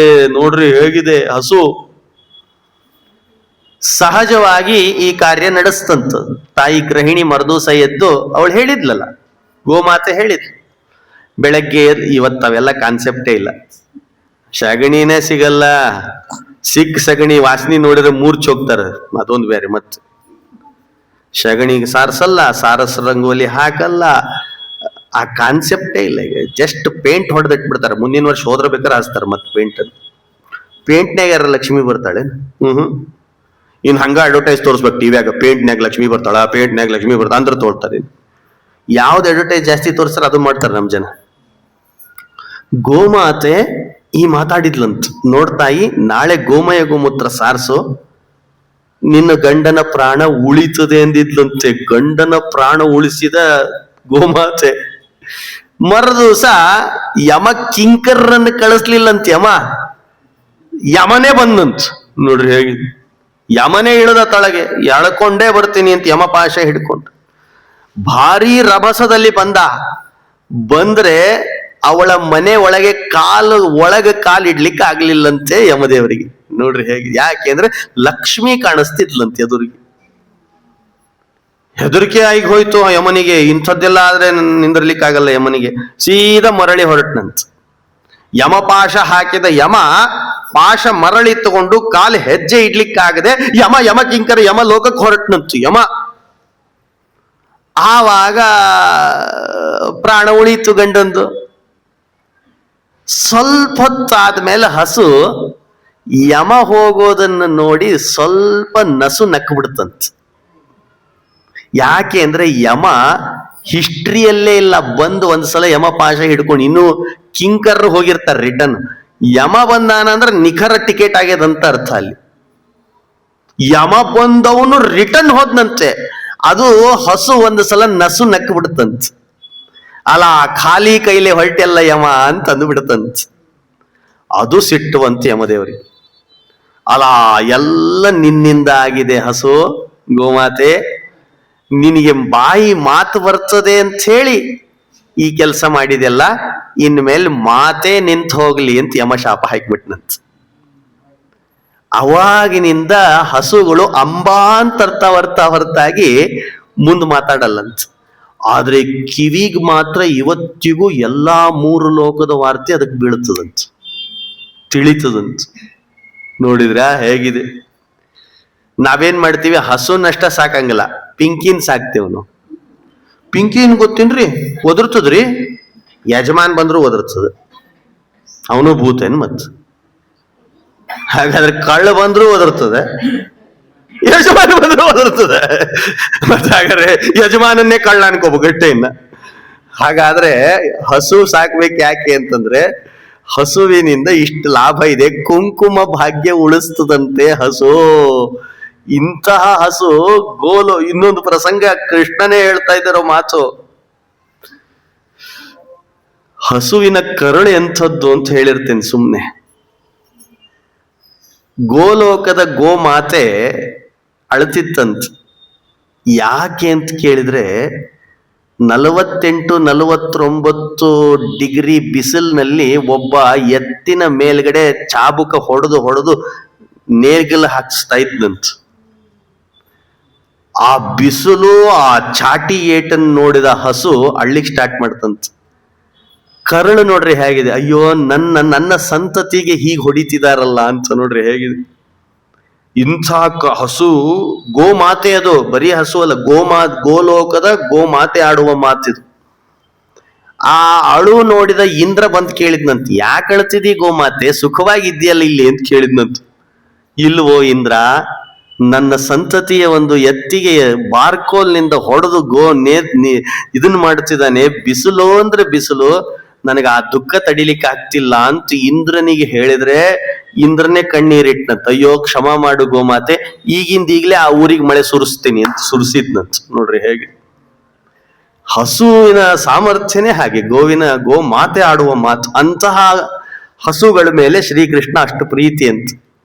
ಯಾರೋ ಕೇಳಿದ್ರು, ಯಾಕ್ರಿ ಸಗಣ್ಯಾಗ ಲಕ್ಷ್ಮಿ ಇದ್ದಾಳಂತೀರಿ? ಹುಡಿದ್ರು ಹೀಗೆ ಅಂತಾರೆ ಎಲ್ಲರೂ, ಸಗಣಿನ ಲಕ್ಷ್ಮಿ ಅಂತೀರಲ್ಲ. ಮಹಾಭಾರತ ಹೇಳುತ್ತದೆ, ಇಡೀ ಲೋಕ ಲಕ್ಷ್ಮಿನ ಚಂಚಲೆ ಅಂತ ಬೈತಿತ್ತಂತ. ನೀ ಚಂಚಲೆ, ಒಂದ್ ಕಡೆ ಇದ್ದಂಗೆ ಇರಂಗಿಲ್ಲ. ಮೊನ್ನೆ ಪಕ್ಕದ ಮನೆಯಾಗಿದ್ದಿ, ದಾಟ್ಕೊಂಡು ನಮ್ಮ ಮನಿ ದಾಟಿ ಇನ್ನೊಬ್ರು ಮನಿಗೆ ಹೋದಿ, ತನ್ನ ಮನಿಗೆ ಬರ್ಬೇಕು ಅಂತ ಇರ್ತದ ಪಾಪ. ಲಕ್ಷ್ಮಿ ಚಂಚಲೆ ಅಲ್ಲ, ಎಷ್ಟಿದ್ದಿ ಅವ್ರ ಮನ್ಯಾಗ ಅಂತ ಹಿಂಗಂತಿರ್ತಾರ ಕೆಲವ್ರಿಲ್ಲ. ಲಕ್ಷ್ಮಿ ಮೇಲೆ ಬೈಯೋ ನಾವ ಬೈತೀವಿ, ಯಾಕೋ ಲಕ್ಷ್ಮಿನ ಉಳಿವಲ್ಲು. ಇಷ್ಟು ಮಾಡ್ತೀವಿ ನಾ, ಭಾಗ್ಯದ ಭಾಗ್ಯದ ಭಾಗ್ಯದ ಭಾಗ್ಯದ ಅಂತ ಎಟ್ಟು ಹಾಡ್ತೇವೆ ಗೊತ್ತೇನು? ಭಾಗ್ಯದ ನೀವು ಹಾಡೋ ಕರ್ಕಕ್ಕೆ ಓದಿರ್ತಾಳಕಿ, ಭಾಗ್ಯದ ಲಕ್ಷ್ಮೀ ಬಾರಮ್ಮ ಬಾರಮ್ಮ ಬಾರಮ್ಮ.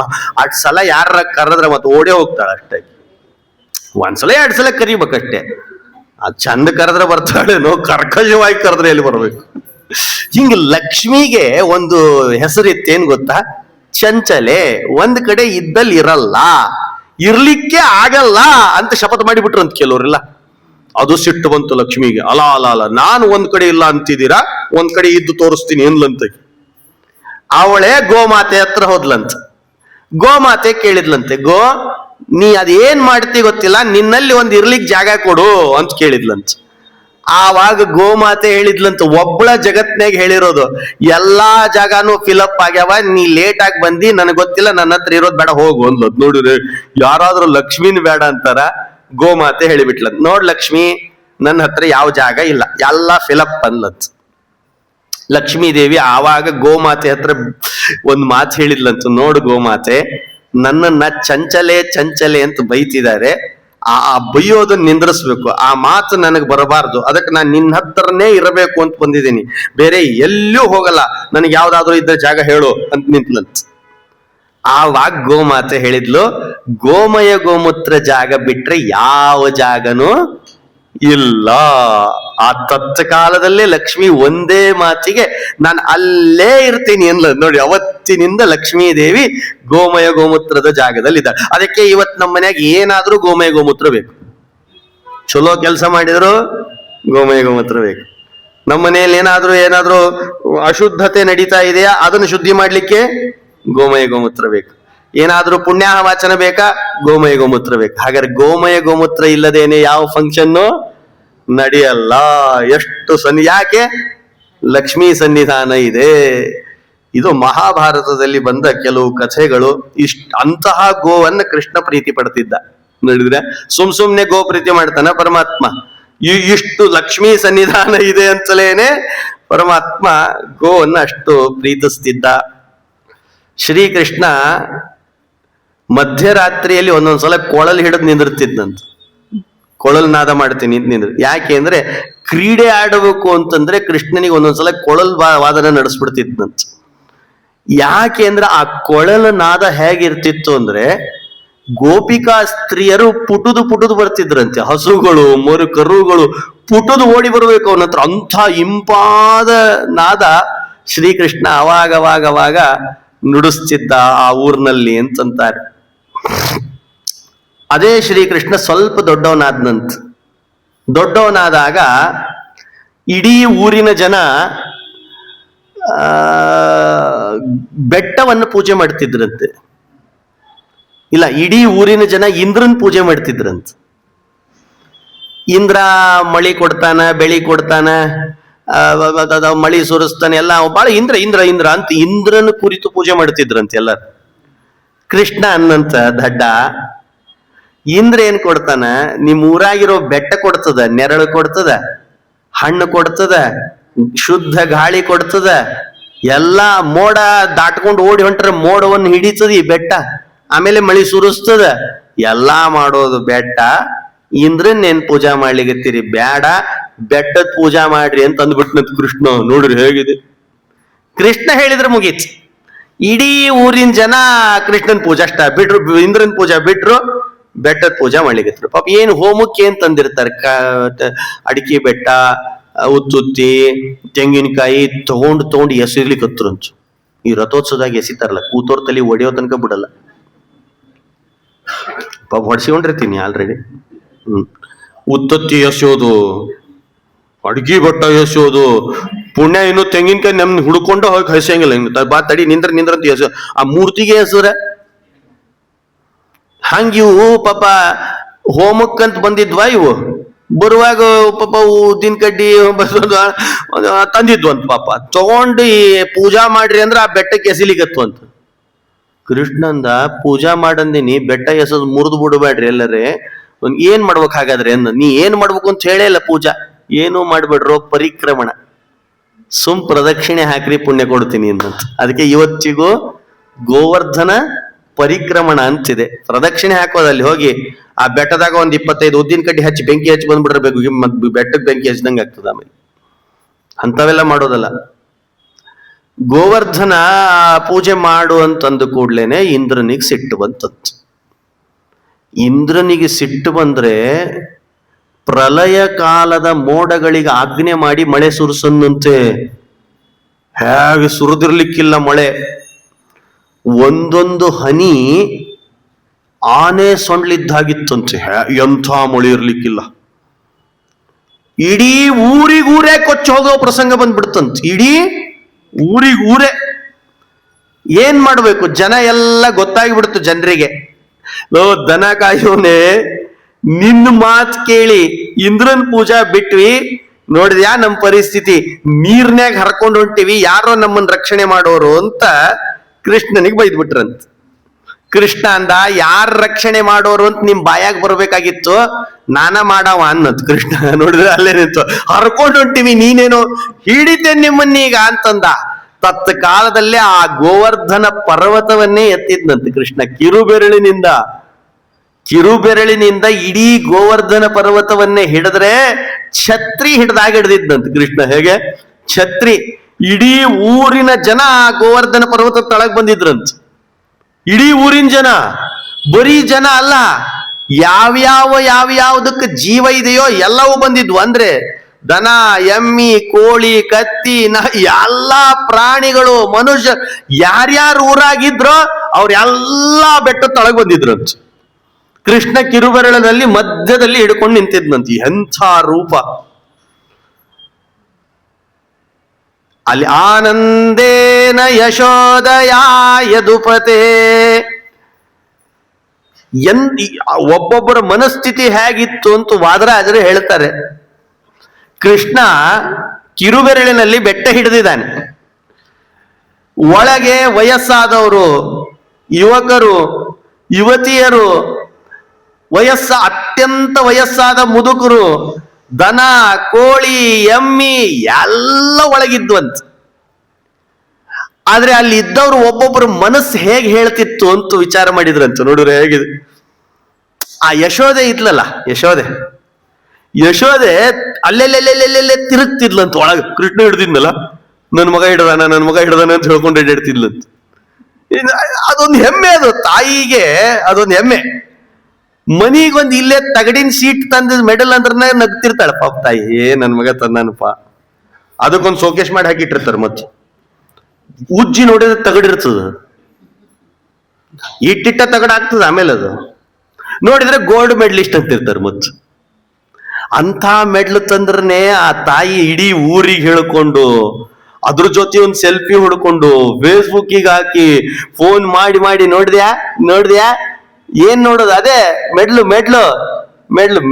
ಮೆಂಟಲ್ ಅಂತಾರೆ ಅಷ್ಟೇ. ಅವಾಗ ಹೋಗ್ತಾ ಅಷ್ಟ ಆನಂದ. ನಮ್ಮ ಮಕ್ಕಳು ಮಮಕಾರ ಅದು. ಹಂಗೆ ಯಶೋದೆ ಇದ್ದಾಳಲ್ಲ, ಅವಳಿಗೂ ಮಮಕಾರ. ಅವಾಕೆ ಅಂತಿದ್ಲಂತ, ಅಲ್ಲೆಲ್ಲೆಲ್ಲಿ ಹೋಗ್ತಿದ್ಲು, ಬೆಟ್ಟ ಹಿಡಿದ್ರು ಯಾರು ಗೊತ್ತೇನು ಅಂತ. ಯಾರು ಗೊತ್ತಿಲ್ಲ ನಮಗ, ಲಟ್ ಅಂತ ತಲೆ ಹುಡ್ತಿದ್ ನನ್ ಮಗ ಅಂತಿದ್ಲಂತ. ನನ್ ಮಗ ಹಿಡ್ದಾನ ಬೆಟ್ಟನ ಅಂತಿದ್ಲಂತ. ಯಾವುದೋ ಒಂದು ಭಜನಾ ಮಂಡಳಿ ಸಿಕ್ಕೊಂಡಿತ್ತಂತಲ್ಲಿ. ಅದು ಯಾವ ಊರಿಂದೋ ನಮ್ಗೇನ್ ಗೊತ್ತು, ಪಾಪ ಸಿಕ್ಕೊಂಡಿತ್ತು. ಅದ ಬೆಟ್ಟ ತೊಳಗ ಸ್ವಲ್ಪ ಹೊರಟು ಬಾರಿ ಮಾತಾಡ್ತಿತ್ತದು. ಸ್ವಲ್ಪ ನಮ್ಮ ಹುಬ್ಳಿ ಧಾರವಾಡದಾಗ ಆಗ್ತಾವ ಹೊರಟು ಮಾತಾಡು. ಅವರಿಗೂ ಹೋಗಿ ಕೇಳಿದ್ಲಂತ ಪಾಪಿಕಿ ಯಶೋದೆ, ಯಾರು ಗೊತ್ತೇನು ಹಿಡ್ದವ, ಯಾವಾದ್ರ ನಮಗೇನು, ನೀವು ಸ್ವಲ್ಪ ಇತ್ಲಾಗಿನ್ ಜಾಸ್ತಿ ಇಂತಾವ್ ಮಾತಾಡು. ಯಾವ ಹಿಡಿದ್ರೆ ನಮಗೇನ್, ಬೆಟ್ಟ ಹಿಡ್ದಲ್ಲ, ಲಟ್ಟ ಹೊಡ್ದಂತ ತಲೆಗೆ, ನನ್ನ ಮಗ ಅವ ಹಿಡ್ದವ ಅನ್ಲತ್ತ. ಎಷ್ಟು ಮಮಕಾರ ನೋಡ್ರಿ. ತಾಯಂದ್ರಿಗೆ ಆ ಮಮಕಾರ ಇರ್ತದೆ. ಅಷ್ಟು ಮಗ ಅಂದ್ರೆ ಹಾಗೆ. ಬಹಳ ದೊಡ್ಡವಾದ್ಮೇಲೆ ಏನ್ ಹೇಳಲ್ಲ, ಮತ್ತೆ ಆಮೇಲೆ ಒದ್ದಾಡ್ತಾವ ಪಾಪ. ಅವಾಗ ಮಗ ಅಂತ ಹೇಳಲೇ ಇಲ್ಲ, ಅವನು ನಮ್ ಜೊತೆ ಫ್ಯಾಮಿಲಿ ಮೆಂಬರ್ ಅಂದ್ಬಿಡ್ತಾರೆ ಅಷ್ಟೇ. ಆ ಕೃಷ್ಣ ಆ ಬೆಟ್ಟ ಹಿಡಿದಾಗ ಆನಂದೇನ ಯಶೋದಯ, ಆನಂದ ಆಗಿತ್ತಂತೆ. ಯಶೋದೆ ಕುಣಿತಿದ್ದಾಳೆ, ಜಿಗಿತಿದ್ದಾಳೆ, ಹೇಳ್ತಿದ್ದಾಳೆ ನನ್ ಮಗ ನನ್ನ ಮಗ ನನ್ನ ಮಗ ಅನ್ಕೊಂಡಿದ್ದಾಳಂತಲ್ಲಿ. ಅಷ್ಟೊತ್ತಿಗೆ ಆ ದನ ಕಾಯೋ ಹುಡುಗರು ಇದ್ರಲ್ಲ, ಸಣ್ಣ ಸಣ್ಣ ಸಣ್ಣ ಸಣ್ಣ ಸಣ್ಣ ಹುಡುಗರು, ಅವನ ಸ್ನೇಹಿತರೆಲ್ಲ, ಅವ್ರಂದ್ರಂತೆ, ಏನೋ ಕೃಷ್ಣ ಏನ್ ಮಾಡಿದ್ರು ನಿನ್ನ ಹೆಸರ ಬರ್ತದಲ್ಲೋ ಪೇಪರ್ನ್ಯಾಗ, ಏನ್ ಈ ಗೋವರ್ಧನ ಪರ್ವತ ಹಿಡಿದ ಕೃಷ್ಣ ಅಂತ ಆಗಬಾರ್ದು, ನಾವ್ ಹಿಡಿದೇವಿ ಅಂತ ಆಗ್ಬೇಕು, ನೀ ಬಿಡು ನಾವ್ ಹಿಡಿತೀವಿ ಎಂದು ಅಂತೀವಿ. ಹುಡುಗರೆಲ್ಲ ದನ ಕಾಯೋರು, ಅಲ್ಲಿ ವಯಸ್ಸಾದವರೆಲ್ಲ ಇದ್ರಲ್ಲ ಪಾಪ, ಅವ್ರಂದ್ರಂತೆ, ಆದಷ್ಟು ನನ್ನ ಮಕ್ಕಳನ್ನ ನಂಬೇಡ ಕೃಷ್ಣ ಅಂದ್ವಂತ. ನೋಡಿದ್ರ, ಆದಷ್ಟು ನಮ್ಮ ಮಕ್ಳು, ಯಾಕಂದ್ರೆ ಅವು ಕೆಲ್ಸಕ್ಕೆ ಯೋಗ್ಯ ಅಲ್ಲ, ಅವು ಲ್ಯಾಪ್ಟಾಪ್ ಹಿಡ್ಕೊಂಡು ರೂಮ್ನಾಗ ಕೂತ್ಕೊಂಡ್ಬಿಡ್ತಾವ ಮೀಟಿಂಗ್ನಾಗ, ಯಾವತ್ತೇನು ಕೆಲಸ ಮಾಡಲ್ಲವೋ, ಕೆಲಸ ಮಾಡೋ ಮಕ್ಕಳಲ್ಲವೋ ಅಂತಿದ್ವು ಅಂತ. ಏನ್ ಹೇಳೋದು, ವಯಸ್ಸಾದವರೆಲ್ಲ ಅಂದ್ರಂತೆ, ಕೃಷ್ಣ ಆದಷ್ಟು ನಮ್ಮ ಮಕ್ಳು ಹೇಳ್ಯಾರ ಅಂತ ಹೇಳಿ ಪಟ್ ಅಂತ ಬೆಟ್ಟ ಬಿಟ್ಟು ಬಿಡ್ಬೇಡ ಅಂದ್ರಂತ. ಇನ್ನೂ ಕೆಲವರು ಅಜ್ಜಿಯಂದ್ರೆಲ್ಲ ಇದ್ರಲ್ಲ, ಅಂದ್ರೆ ತಂದೆ ತಾಯಿಗಳು, ಅಜ್ಜಿಗಳು, ಅವರೆಲ್ಲ ಪಾಪ ವಾಕ್ ಸ್ಟಿಕ್ ಇಟ್ಕೊಂಡ್ ಬಂದಿದ್ರಂತೆ. ಎಲ್ಲರೂ ಹಿಂಗ ಒಳಗ್ ಸಿಕ್ಕೋಬೇಕಲ್ಲ, ಮತ್ತೆ ಹೆಂಗಾರು ಮಾಡಿ ಮಳೆಯಿಂದ. ಅವರೆಲ್ಲ ಹೇಳಿದ್ರಂತೆ, ಕೃಷ್ಣ ನೀ ಬಿಡೋಕ್ಕಿಂತ ಮೊದ್ಲೊಂದ್ ಸ್ವಲ್ಪ ನಮ್ಗೆ ಸೂಚನೆ ಮಾಡು, ಬಿಡ್ಲಿಕ್ಕೆ ಹೋಗ್ಬೇಡ, ಸೂಚನೆ ಮಾಡು ಅಂದಿದ್ರಂತ. ಆಯ್ತು ಅಂದಿದ್ದ ಕೃಷ್ಣ. ಈ ದನ ಕಾಯೋರು ಅಂದ್ರಿ ಇವರು, ಬಿಡೋ ನಾವ್ ಹಿಡಿತೇವೆ ಬಿಡು, ಯಾವಾಗ್ಲೂ ನಿನ್ನ ಹೆಸರೇ ಬರ್ತದೆ ಪೇಪರ್ ಅಲ್ಲಿ, ಪೂತನ ಜೀವಿತ ಹರಹ ಶಕಟಾಸುರ ಭಂಜನ, ಏನು ಗೋಪಿಕಾ ಸ್ತ್ರೀಯರ ವಸ್ತ್ರಾಪಹಾರಕ, ಎಷ್ಟು ಹೆಸರು ಇವೆ ನಿಂದು. ಇಲ್ಲಿಲ್ಲ, ಇವತ್ತು ನಾವು ಹಿಡಿತೇವೆ.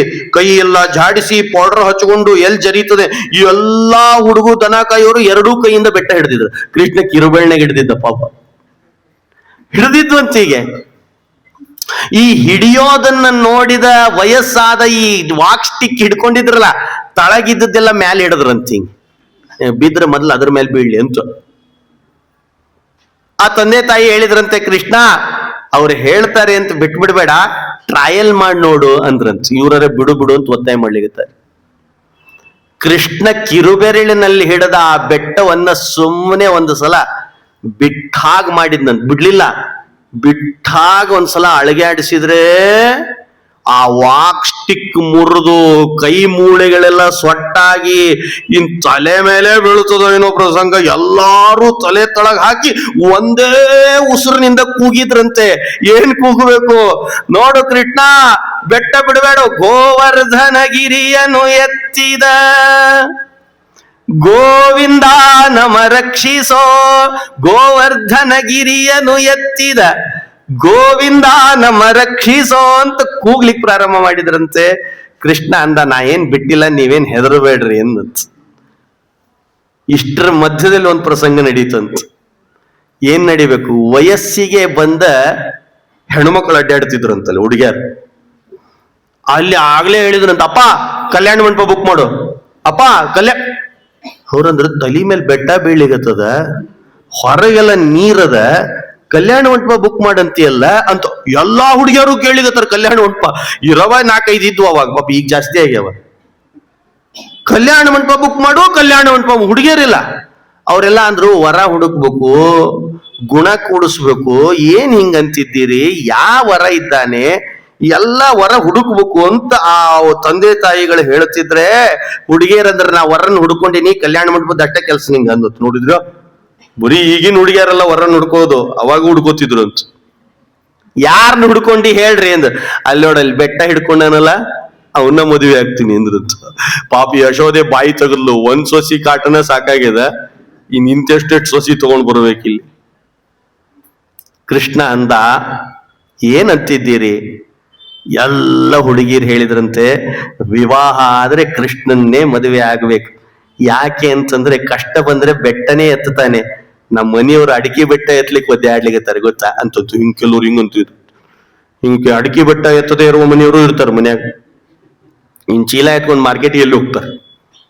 ಕೃಷ್ಣನನ್ನ ಕುರಿತು ಈ ಮಾತಾಡ್ತಿದ್ರಂತೆ. ಯಶೋದೆ ಮಗ ಅಂತ ಮಮಕಾರ ಪಡ್ತಿದ್ಲು. ಅಲ್ಲಿ ಬರೇ ಆ ಕೃಷ್ಣ ಅನ್ನಂತೆ, ಸಾಕ್ ನಿಂದ್ರಿಸ್ರಿ, ಮಳೆ ನಿಂತಿದೆಯಾ ನೋಡ್ರಿ ಅನ್ನಂತ. ನೋಡ್ರಿ ಹೇಗಿದೆ ಬೆಟ್ಟ.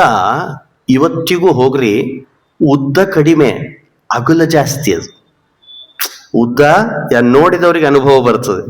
ಅದು ಉದ್ದ ಕಡಿಮೆ, ಅದು ಬೆಟ್ಟ ಅಂದ್ಮೇಲೆ ಉದ್ದ ಇರ್ತದೆ ಯಾವಾಗ್ಲೂ. ಆ ಬೆಟ್ಟ ಮಾತ್ರ ಉದ್ದ ಕಡಿಮೆ, ಅಗಲ ಜಾಸ್ತಿ. ಕೃಷ್ಣ ಮಧ್ಯದಲ್ಲಿ ಹಿಡ್ಕೊಂಡು ನಿಂತಿದ್ನಲ್ಲ, ಒಬ್ಬ ದನ ಕಾಯೋನಿಗೆ ಹೇಳಿದ್ನಂತ, ನೋಡು ಮಳೆ ನಿಂತಿದೀಯಾ ನೋಡು, ಮತ್ತೆ ಇಳಿಸಿದ ಮೇಲೆ ತೊಂದರೆ ಆಗೋದು ಬೇಡ ಅನ್ನಂತ. ಹೋದ ಹುಡುಗ, ಕೃಷ್ಣ ಅಂದ. ಏನು ಮಳೆ ನಿಂತದ ಕೃಷ್ಣ, ಆದ್ರೂ ಮ್ಯಾಲಿಂದ ಬಿಸಿ ಬಿಸಿ ಬಿಸಿ ಬಿಸಿ ನೀರ್ ಬೀಳಿಗತ್ತದ ಅನ್ನಂತ. ಕೃಷ್ಣ ಅಂದ, ಅದ್ಯಾವುದೋ ಬಿಸಿನೀರು, ನಾನೇನ್ ಗೀಜರ್ ಹಾಕಿದ್ದಿಲ್ಲ, ಹಂಗ ಬಂದಿದ್ದೆ ಒಳಗೆ ಅಂತವ. ಇಲ್ಲ ಕೃಷ್ಣ, ಮಳೆ ನಿಂತಿದೆ, ಬಿಸಿನೀರ್ ಬರ್ತಿದೆ. ಏನದು ಅಂತ ಕೇಳಿದ್ನಂತ. ನೋಡಿದ್ರೆ ಕೃಷ್ಣ, ಇಂದ್ರನ ಕಣ್ಣೀರು ಧಾರೆಯಾಗಿ ಹರಿತಿದೆ ತಳಗೆ, ಅದು ಬಿಸಿಯಾಗಿದೆ ಅನ್ನಂತ. ನೋಡ್ರಿ ಹೇಗಿದೆ. ಒಂದು ಗಮನ ಕೊಡ್ರಿ, ಕಣ್ಣಿನಿಂದ ಒಂದೇ ಕಣ್ಣೆ, ಇವೆರಡೇ ಕಣ್ಣಿರೋದು. ನೋವಾದಾಗ ಬರೋ ನೀರು ಬಿಸಿ ಇರ್ತದೆ, ಆನಂದ ಆದಾಗ ಆನಂದ ಬಾಷ್ಪ ಬರ್ತದಲ್ಲ, ಅದು ತಂಪಿರ್ತದೆ. ಈಗ ಚುಚ್ಕೊಂಡು ದುಃಖ ಪಟ್ಟು ನೋಡ್ಬೇಡ್ರಿ, ಮನೆಗೆ ಹೋದ್ಮೇಲೆ ಎಕ್ಸ್ಪೀರಿಯನ್ಸ್ ಮಾಡ್ರಿ, ಮತ್ತೆ ಆಮೇಲೆ ಇಲ್ಲೇ ನೋಡ್ಬಿಡ್ಬೇಡ್ರಿ. ಏನು ಅದಕ್ಕೆ ಹೃದ ಸರೋವರ ಇದೆಯಲ್ಲ, ಸರೋವರ ಬೆಳಗ್ಗೆ 4 ಗಂಟೆ 3 ಗಂಟೆ ಚಳಿ ಹೊರಗಿತ್ತಂದ್ರೆ ಸರೋವರ ಕೇಳಿದ್ರೆ ಅದು ಬೆಚ್ಚಗಿರ್ತದೆ. ನೀವು ಮಧ್ಯಾಹ್ನ ಕಾಲಕ್ಕೆ ಸರೋವರಕ್ಕೆ ಹೋರಿ, ಅದು ಅದರೊಳಗೆ ಇಳಿರಿ, ಅದು ತಂಪಿರ್ತದೆ ತಳಗೆ. ಹಾಗಿದ್ದ ಹಾಗೆ ನಮ್ಮಲ್ಲಿ ಮತ್ತೇನು ಗೀಸರ್ ಇಟ್ಟಿಲ್ಲ ದೇವರು, ಇವೇ 2 ಕಣ್ಣು. ದುಃಖ ಆದಾಗ ಕಣ್ಣೀರು ಬಂದ್ರೆ ಅದನ್ನು ಮುಟ್ಕೊಂಡು ನೋಡ್ರಿ, ಅದು ಬೆಚ್ಚಗಿರ್ತದೆ. ಹಾಗೆ ಕೃಷ್ಣ ದುಃಖ ಪಡ್ತಿದ್ದಾನೆ. ಯಾಕೆ ಅಂತ ಕೇಳಿದ್ರೆ, ನಿನ್ನ ವಿರುದ್ಧ ಕಾರ್ಯಾಚರಣೆ ಮಾಡಿಬಿಟ್ನೆಲ್ಲ ಅಂತ ಅಳತಿದ್ದಾನೆ ಇಂದ್ರ ಅಂತಂದಂತ. ಅವನನ್ನು ಬಿಡು, ಮೋಡ ಎಲ್ಲ ಕಪ್ಪು ಕಟ್ಟಿ ಹೋಗಿತ್ತಲ್ಲ, ಘನ ಮೋಡ ಬಂದಿತ್ತಲ್ಲ, ಅದೆಲ್ಲ ಚದುರಿದೆಯಾ ನೋಡು, ಇಳಿಸಿಬೇಕು ಮತ್ತು ಮಳೆ ಬರೋದು ಬೇಡ, ಮೋಡ ಚದುರಿದೆಯಾ ನೋಡು, ಕಪ್ಪು ಮೋಡ ಅಂತಂದಂತೆ ಕೃಷ್ಣ. ಆ ಹುಡುಗ ಅಂದ, ಕೃಷ್ಣ ಎಲ್ಲಾ ಮೋಡವು ಚದುರಿ ಹೋಗಿದೆ, ಆದ್ರೂ ಆಕಾಶದಲ್ಲಿ ಒಂದು ಕಪ್ಪು ಕಾಣಿಸ್ತಾ ಇದೆ ಅನ್ನಂತ. ಏನದು? ಇಂದ್ರನ ಮುಖ ಕಪ್ಪಾಗ್ಯದ ಕೃಷ್ಣ, ನಿನ್ನ ವಿರುದ್ಧ ಕಾರ್ಯಾಚರಣೆ ಮಾಡ್ಯಾನಲ್ಲ ಅಂತಂದ್ರಂತ. ಮತ್ ಅಷ್ಟೇ ಅಲ್ಲ, ಕೃಷ್ಣ ಅಂದ, ಯಾಕೆ ಬಾರಿ ಬಾರಿ ಇಂದ್ರ ಅಂತಿ, ಬಿಟ್ಬಿಡ ಅವನನ್ನ. ಆ ಗುಡುಗು ಸಿಡ್ಲು ಬರ್ತಿತ್ತಲ್ಲ ಆಕಾಶದಲ್ಲಿ, ಯಾರಿಗಾದ್ರೂ ಬಡದು ತಾಕಿದ್ ನೋವಾಗಬಾರ್ದು, ನೋಡು ಆ ಗುಡುಗು ಮಿಂಚು ನಿಂತಿದೀಯಾ, ನಾನು ಇಳಿಸ್ತೇನೆ ಬೆಟ್ಟನ ಅನ್ನಂತ ಕೃಷ್ಣ. ಆವಾಗ ಅವ ಏನನ್ಬೇಕು, ಕೃಷ್ಣ ಎಲ್ಲ ಗುಡುಗು ಮಿಂಚು ನಿಂತಿದೆ, ಆದ್ರೆ ಗುಡುಗು ಮಿಂಚಿನ ಪ್ರಕಾಶ ಆಕಾಶ ಮಂಡಲದಲ್ಲಿ ಗುಡುಗುತ್ತಿದೆ ಅನ್ನಂತ. ಅದ್ಯಾವುದು ಅಂತನ್ ಕೃಷ್ಣ. ಆವಾಗ ಅವ ಅಂದ, ಬರೀ ನೀ ಭೂಮಿಯನ್ನ, ಗೋವರ್ಧನಧಾರಿ ಆ ಪರ್ವತವನ್ನ ಹಿಡಿದ ಮನಮೋಹಕ ದೃಶ್ಯವನ್ನ ಈ ಭೂಲೋಕದವರು ಸ್ತೋತ್ರ ಮಾಡ್ತಿಲ್ಲ, ದೇವಲೋಕದ ದೇವತೆಗಳೆಲ್ಲ ಬಂದು ಸ್ತೋತ್ರ ಮಾಡ್ತಿದಾರೋ ಕೃಷ್ಣ. ಬರೀ ಸ್ತೋತ್ರ ಹಾಡೋದಲ್ಲ, ಕುಣಿತಿದ್ದಾರೆ ಎಂದಂತ. ಅದ್ಯಾಕೋ, ಎತ್ತಿರುವ ಆ ಬೆಟ್ಟದ ಮನಮೋಹಕ ದೃಶ್ಯ, ಅದನ್ನೇ ಅನ್ನೋದವರು. ಗೋವರ್ಧನಗಿರಿಯನ್ನು ಎತ್ತಿದ ಗೋವಿಂದ ನಮ ರಕ್ಷಿಸೋ.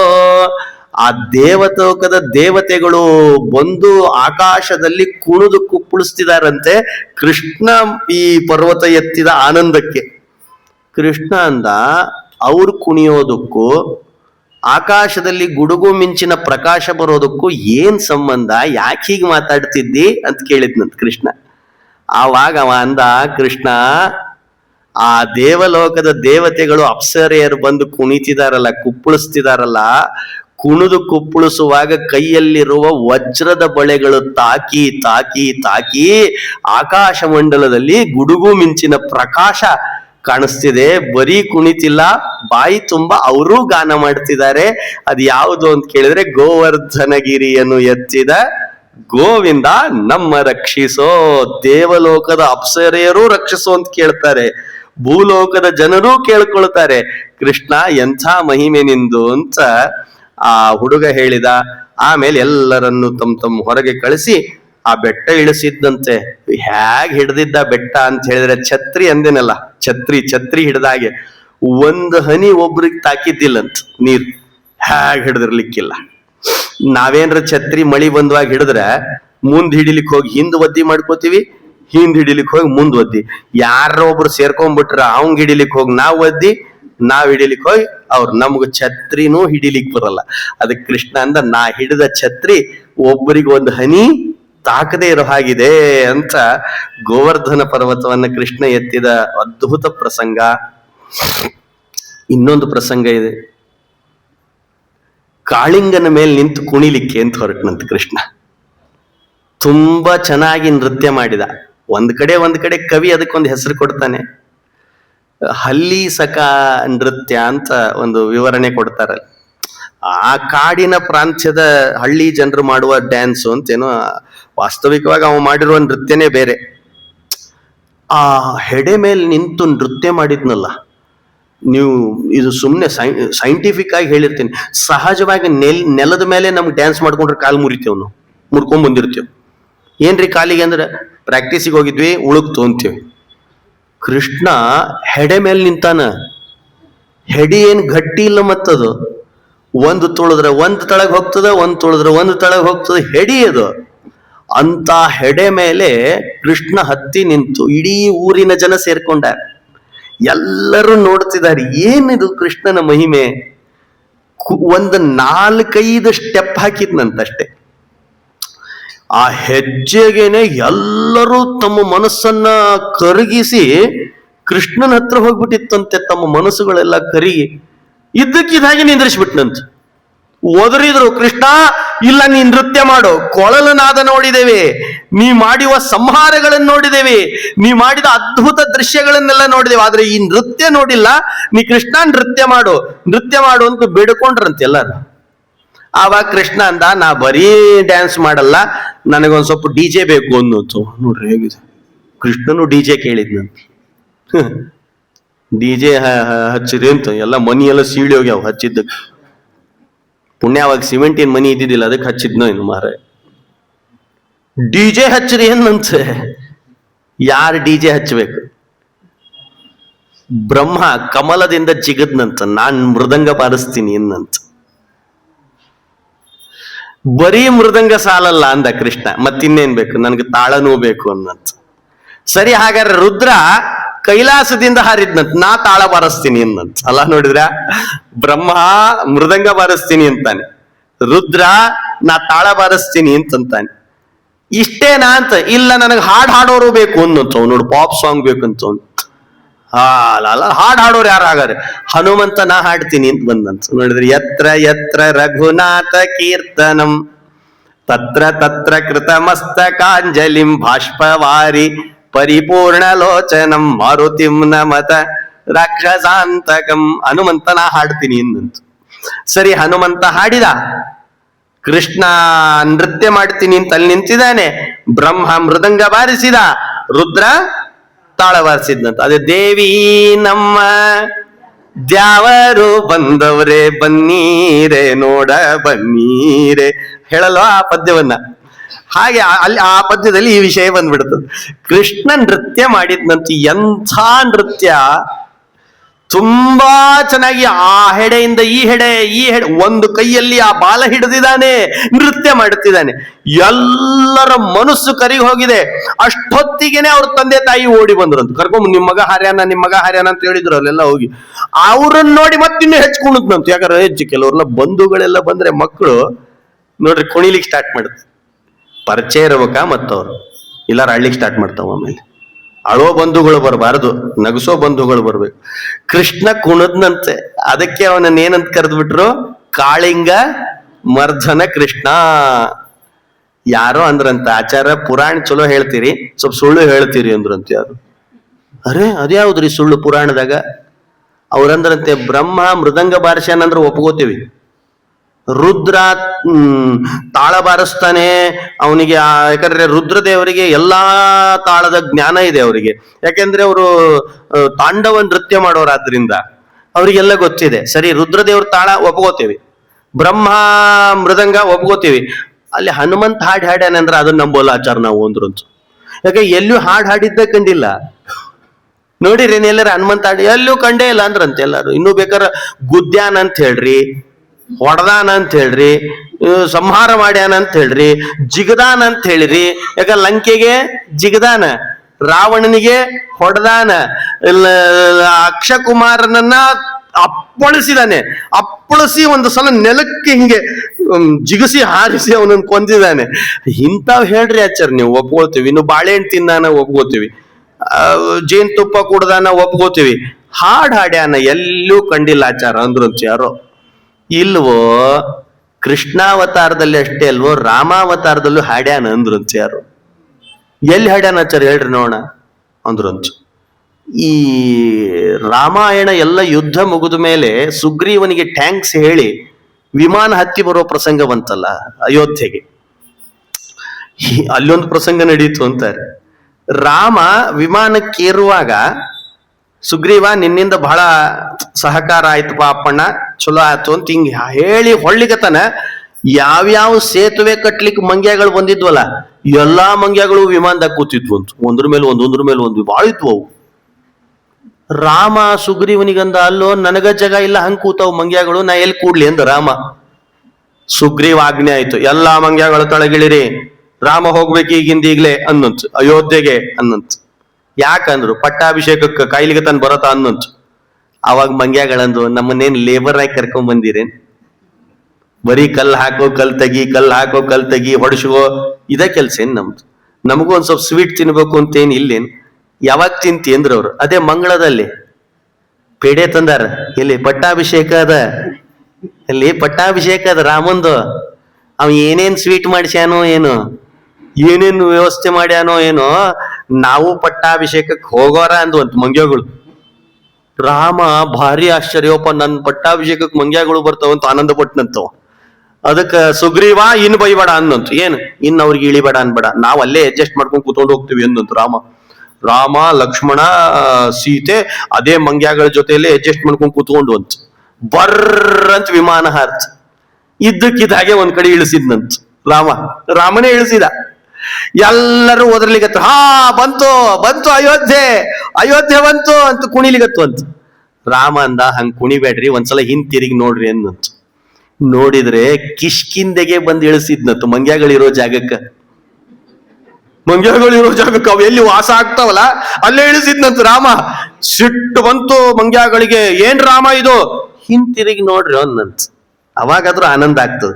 ಹಿಂತಿರುಗಿ ನೋಡಿದ್ರೆ ಆಯಾ ಮಂಗ್ಯಗಳ ಹೆಂಡತಿ ಲೈನಕ್ ನಿಂತಿದ್ವು ಅಂತ, ಕುಂಕುಮ ಹಿಡ್ಕೊಂಡು ನಮ್ಮ ಮನೆಯವ್ರು ಬಂದ್ರು ಅಂತ.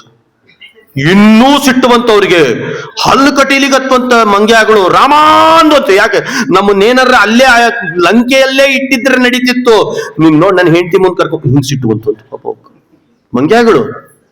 ರಾಮ ಅಂದ, ಹಂಗೆಲ್ಲ ಸಿಟ್ಟಿಗೆ ಹೇಳಬೇಡ್ರಿ, ಭರತ ನನ್ ಪಟ್ಟಾಭಿಷೇಕ ಇಟ್ಕೊಂಡಾನಲ್ಲ, ದಂಪತ್ ಪೂಜಾ ಇಟ್ಕೊಂಡಾನ, ಮಂಗ್ಯ ಹೆಂಡ್ತಿನೂ ಕರ್ಕೊಂಬ ಅಂದಾನ. ಅದಕ್ಕೆ ಹೆಂಡ್ತಿಗಳು ಹತ್ರಿ ಅಂತ ಹೆಂಡ್ತಿನೂ ಕರ್ಸ್ಕೊಂಡು ಅಯೋಧ್ಯೆಗೆ ಹೋಗಿದ್ನಂತ ರಾಮ. ಏನ್ ಮನಸ್ಥಿತಿ ರಾಮಂದು. ಇಳಿತು ವಿಮಾನ, ಸ್ಟೇಜ್ ತಯಾರಾಗಿದೆ, ಸಿಂಹಾಸನದಲ್ಲಿ ಕೂಡಿಸ್ಬೇಕು ಅಂತ ಎಲ್ಲ ಸಿದ್ಧತೆ ನಡೆದಿದೆ. ರಾಮ ಬಂದ ಕೂಡಲೇ ಸ್ವಾಗತ ನಡೀತು. ಎಲ್ಲ ಬಂದವರು ಸುಸ್ತಾಗಿದ್ದಾರೆ ಅಂತ ಪಾನೀಯಗಳನ್ನು ಕೊಟ್ಟ, ಮಂಗ್ಯಗಳಿಗೆ ಬಾಳೆಹಣ್ಣು ಜೇನುತುಪ್ಪ ಅವುಗಳ ಕೊಡ್ಲಿಕ್ಕತ್ರು. ವಿಜೃಂಭಣೆ ನಡೀತಾ ಇದೆ.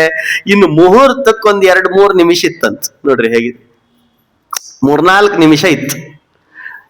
ಎಲ್ಲರೂ ಬಂದ್ಬಿಟ್ಟಿದ್ದಾರೆ ದೇವಲೋಕದಿಂದ, ಋಷಿಗಳು ಮುನಿಗಳು ದೇವತೆಗಳು ಎಲ್ಲ ಮಂಗ್ಯಗಳು ಎಲ್ಲರೂ ಪಟ್ಟಾಭಿಷೇಕಕ್ಕೆ ಬಂದಿದ್ದಾರೆ ಅಯೋಧ್ಯೆಗೆ. ಇನ್ನು 3-4 ನಿಮಿಷ ಇದೆ. ರಾಮ ಸ್ಟೇಜಿಗೆ ಹತ್ತಿದ ಕೂಡಲೇ ಪುರೋಹಿತರಂದ್ರಂತೆ, 3-4 ನಿಮಿಷ ಮುಹೂರ್ತಕ್ಕೆ ಸಮಯ ಇದೆ ರಾಮ, ಏನ್ ಮಾಡೋಣ, ಮಹಿಳಾ ಮಂಡಳಿ ಬಂದಾರ ಹಾಡಿಸು ಅಂದಂತು. ಹಂಗ ಅದು ಸಮಯ ಇದ್ರೆ ಹಾಡಿಸ್ತಾರೆ, ಎಲ್ಲರೂ ಹಾಡಿಸೋಲ್ಲ, ಯಾಕಂದ್ರೆ ಸಾಕಾಗಿರ್ತದ ಹಾಡು ಹೇಳಿ. ರಾಮ ಹಾಡು ಹೇಳಿಸು ಅಂತಂದ ಕೂಡ್ಲೇನೆ ನಾರದರು ನಿಂತಿದ್ರಂತ ಅಲ್ಲಿ. ರಾಮ ಅಂದ್ಬಿಟ್ಟ, ಗಾನಪ್ರಿಯರು ಸದಾಕಾಲ ವೀಣೆಯನ್ನು ಇಟ್ಕೊಂಡು ಗಾನ ಮಾಡ್ತಾರೆ ನಾರದರೇ ಹಾಡ್ರಿ ಎಂದಂತು. ಥಣ್ಣಂತ ಹಾರಿದ ಮಹಾರಾಜ, ಮೊದಲೇ ಹಾಡ್ತಿರ್ತಾನೆ ಯಾವಾಗಲೂ. ಥಣ್ಣಂತ ಸ್ಟೇಜಿಗೆ ಹಾರಿದ್ನಂತ. ಎಲ್ಲ ವೀಣೆ ಸಿದ್ಧತೆ ಆಯ್ತು, ಅಲ್ಲಿ ತನಕ ತಲೆ ಎತ್ತಿದ್ದಿಲ್ಲಂತ ಪಾಪ. ಆಮೇಲೆ ಸಿದ್ಧತೆ ಆದ್ಮೇಲೆ ಗಂಟ್ಲು ಸರಿ ಮಾಡಿಕೊಂಡು ಮಾಡ್ತಾವಲ್ಲ ಹಾಡವು ಮಾಡಿಕೊಂಡು ಹಿಂಗ್ ಎತ್ತಿದ್ರೆ ಯಾವ ರಭಸದಲ್ಲಿ ಹಾರಿ ಬಂದಿದ್ರು ನಾರದ್ರು ಅದೇ ರಭಸಕ್ಕೆ ತಳಗಿಳಿದ್ರಂತ. ರಾಮ ಅಂದ, ಹಿಂಗ್ಯಾಕ್ರಿ ನಾರದ್ರೆ ಅಂತಂದ. ಕಿವಿಗೆ ಬಂದು ಹೇಳಿದ್ನಂತೆ ನಾರದ, ನೋಡು ರಾಮ, ಇನ್ನೊಂದು ಯಾವ್ದಾರ ಸಭೆ ಮಾಡು, ಅಲ್ಲಿ ನೀನ್ ಪಟ್ಟಾಭಿಷೇಕ ಮಾಡಿಸು, ಅಲ್ಲಿ ಹಾಡ್ತೀನಿ, ಈ ಸಭೆ ಒಳಗೆ ಹಾಡಲ್ಲ ಅನ್ನುತ್ತು. ಯಾಕೆ ಅಂದ, ಅವ ಅಂದ ಎಲ್ಲಿ ನೋಡಿದ್ರು ಮಂಗ್ಯಾಗಳ ಕಾಣ್ಲಿಕತ್ತಾವ, ಒಂದ್ರ ಮೇಲೆ ಒಂದ್ ಕೂತಾವ, ಒಂದೊಂದ್ ಮೂತಿ ನೋಡಿದ್ರೆ ಹೇಳಲಿಕ್ಕೆ ಆಗ್ವಲ್ತ್ ನನಗ, ಇನ್ನೇನ್ ನಾ ಹೇಳಿ ಅಂತ ಹಿಂಗೆ ನಾರದರು ಮಂಗ್ಯಾಗಳ ಸಂತತಿ ಮುಂದ್ ನಾನ್ ಹಾಡಲ್, ಮತ್ ಅವ್ ಹಾಡಬೇಕು, ಹುರುಪಿಗೆ ಎದ್ ಬಂದ್ ನನ್ನ ವೀಣೆನೆ ಕಸ್ಕೋಬೇಕು, ಒಂದ್ರ ಮೇಲೆ ಒಂದ್ ಬೇರೆ ಕೂತಾವ, ನಾನಂತರ ಹಾಡಲ್ಲ ಅಂತ ಹೇಳಿದ್ಬಿಟ್ನಂತೆ. ಯಾರು? ನಾರದ. ಯಾರು ಹಾಡಬೇಕು ಅವಾಗ? ಕೂತಿದ್ನಂತೆ. ಎತ್ರ ಎತ್ರ ರಘುನಾಥ ಕಿ ಹನುಮಂತ, ನಾ ಹಾಡ್ತೀನಿ ಇನ್ನಂತ.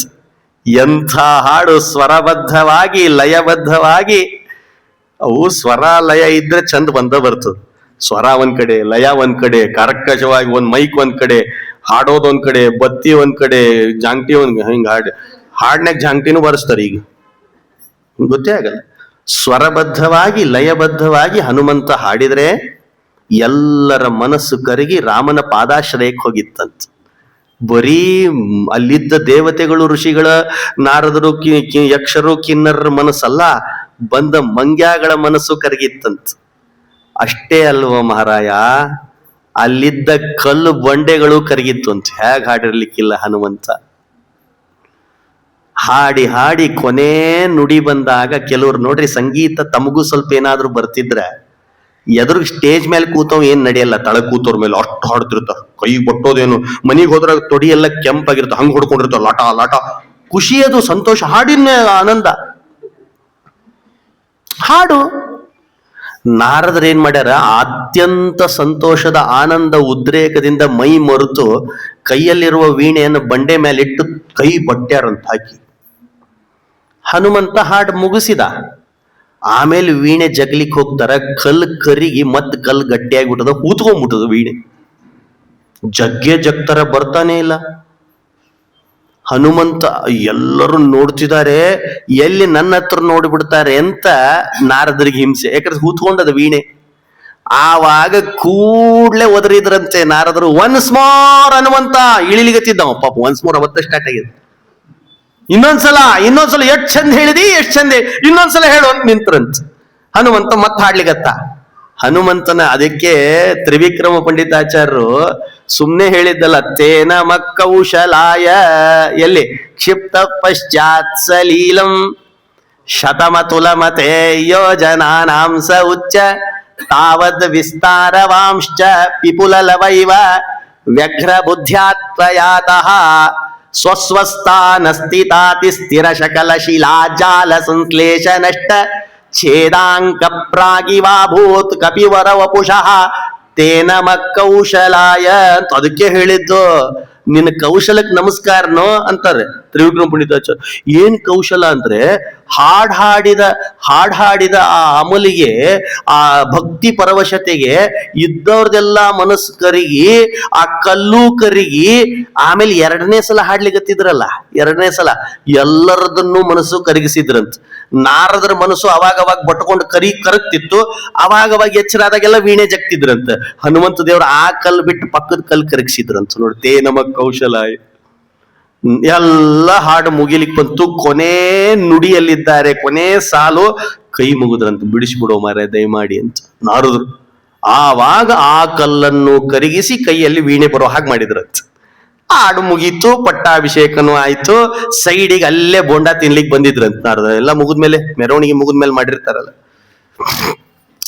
ಪಾಪ, ಮುಗ್ದದ್ ಬರ್ರಿ ಅಂತ ಬೇರೆ ಫೋನ್ ಮಾಡ್ತಾರೆ. ಇನ್ನೇನು ಒಲಿ ಹೊತ್ಸಂಗಲ್ ಮನ್ಯಾಗ, ಮುಗ್ದದ ಪೇಡೆಗೆ ಬಂದ್ಬಿಡ್ರಿ, ಇಲ್ಲೇ ತಿಂದ ಹೋಗ್ಬಿಡ್ರಿ ಅಂತ ಒಂದ್ 2 ತಿಂದು ನೀರು ಕುಡ್ದು ಬಿಡ್ರಿ ಅಂತಾರ ಮಂಗಳಕ್ಕೆ. ಹಂಗ ಅಲ್ಲಿ ಪಾಪ ನಾರದರು ಹೊರಟಿದ್ರು, ಹನುಮಂತ ನಿಂತಿದ್ದ. ಹನುಮಂತನ ಹತ್ರ ಹೋಗಿ ಹೇಳಿದ್ರಂತ ನಾರದರು, ಅಪ್ಪ ಮರ್ಯಾದೆ ಉಳಿಸಿದಿ, ನನ್ ಕೈಯಾಗ ವೀಣೆನೇ ಇಲ್ಲ ಅಂದ್ರೆ ಏನ್ ಮಾಡ್ಲಿ ಅಂದ್ರಂತ ಒಂದ್ ಮಾತು. ಅದಕ್ಕೆ ಹನುಮಂತ ದೇವ್ರ ಅಂದ್ರು, ನೋಡೋ ನಾರದ, ನನ್ನ ಸಂತತಿ ಎಲ್ಲಿ ನೋಡಿದ್ರು ಮಂಗ್ಯ ಅವ ಅಂತ ಅವಮಾನ ಮಾಡಿದೆಲ್ಲ, ಇನ್ನೊಂದ್ಸಲ ಮಾಡು, ಒಪ್ಕೋತೀನಿ. ಆದ್ರೆ ರಾಮ ಹಾಡು ಅಂದಾಗ ಹಾಡಲ್ಲ ಅಂತ ಹೇಳದೆಲ್ಲ, ಪ್ರಭು ರಾಮಚಂದ್ರ ದೇವರು ಹೇಳಿದಾಗ ಹಾಡಲ್ಲ ಅಂತ ಅಂದಿದ್ದಕ್ಕೆ ಇವತ್ತು ವೀಣೆ ಇಲ್ಲ ಅಂತ ಮಾಡೀನಿ. ಮುಂದಿನ ಸಲ ಏನ್ರ ಇಲ್ಲ ಅಂದ್ರೆ ನಿಮ್ಮನ್ನ ಇಲ್ಲ ಅಂತ ಮಾಡ್ತೀನಿ, ಎಚ್ಚರಿರ್ಲಿ ಅಂದಿದ್ನಂತ. ಹೇಗೆ ಹೇಳಿರ್ಲಿಕ್ಕಿಲ್ಲ ಹನುಮಂತ. ಇಷ್ಟು ಹನುಮಂತನ ಚಿಂತನೆ. ಕೃಷ್ಣ ನೃತ್ಯ ಮಾಡುವಾಗ, ಶ್ರೀಕೃಷ್ಣ ನೃತ್ಯ ಮಾಡುವಾಗ್ಲೂ ಹನುಮಂತ ಹಾಡಿದ ಅಂತ ಈ ಪ್ರಸಂಗ ಬಂತು. ಆಮೇಲೆ ಶ್ರೀಕೃಷ್ಣ ರಥ ಏರಿದ್ನಂತೆ, ಮಂಗಳ ಮಾಡ್ಬೇಕಲ್ಲ ಅದಕ್ಕೆ. ರಥ ಏರಿದ, ರುಕ್ಮಿಣಿ ದೇವಸ್ಥಾನಕ್ಕೆ ಬಂದಿದ್ಲು. ಕೃಷ್ಣ ಅದನ್ನೆಲ್ಲ ಆಮೇಲೆ ವಿವರಿಸ್ತಾರೆ ನಿಮಗೆ, ಸುಮ್ಮನೆ ನಾನೊಂದು ಜಿಸ್ಟ್ ಕೊಟ್ಟಿರ್ತೇನೆ. ಶ್ರೀಕೃಷ್ಣ ರಥ ಏರಿದ, ರುಕ್ಮಿಣಿ ದೇವಸ್ಥಾನಕ್ಕೆ ಬಂದು. ರಥ ಏರಿದ ರಭಸ ಹೇಗಿತ್ತು ಅಂತಂದ್ರೆ, ಅವತ್ತು ಕೃಷ್ಣ ಗರುಡನಿಗೆ ಹೇಳಿದ್ನಂತ, ನಿನ್ ಸಿಸಿ ಕಡಿಮೆ ಅದ, ನನಗೆ ಇನ್ನೂ ಸಿಸಿ ಜಾಸ್ತಿ ಬೇಕು ಅಂದಿದ್ನಂತ. ನೋಡಿ ಮತ್ತಲ್ಲಿ ಅಲ್ಲಿ ವರದೋ ವಾಯುವಾಹನ ಪ್ರಾಣದೇವರಿಗೆ ಹೇಳಿದ್ನಂತ, ಇನ್ನೂ ವೇಗವಾಗಿ ಹೋಗ್ಬೇಕು ಅಂದಿದ್ನಂತ. ಕೃಷ್ಣನ ರಥದ ಮೇಲೆ ವಾಯುದೇವರು ಇದ್ರಂತ. ರಭಸವಾಗಿ ಹೊರಡ್ತು ರಥ, ದರ ದರ ದರ ದರ ದರ ದರ ಹೋಗ್ತಾ ಇತ್ತು. ಈಟಿ ಹಿಡ್ಕೊಂಡು 100 ಮಂದಿ ಜನ ಮಧ್ಯದಲ್ಲಿ ರುಕ್ಮಿಣಿ ನಿಂತಿದ್ಲಂತ. ಯಾಕಂದ್ರೆ ಯಾರಾದ್ರೂ ಕಸ್ಕೊಂಡು ಹೋಗ್ತಾರೆ ಎಂದಿದ್ನಂತ ಶಿಶುಪಾಲ.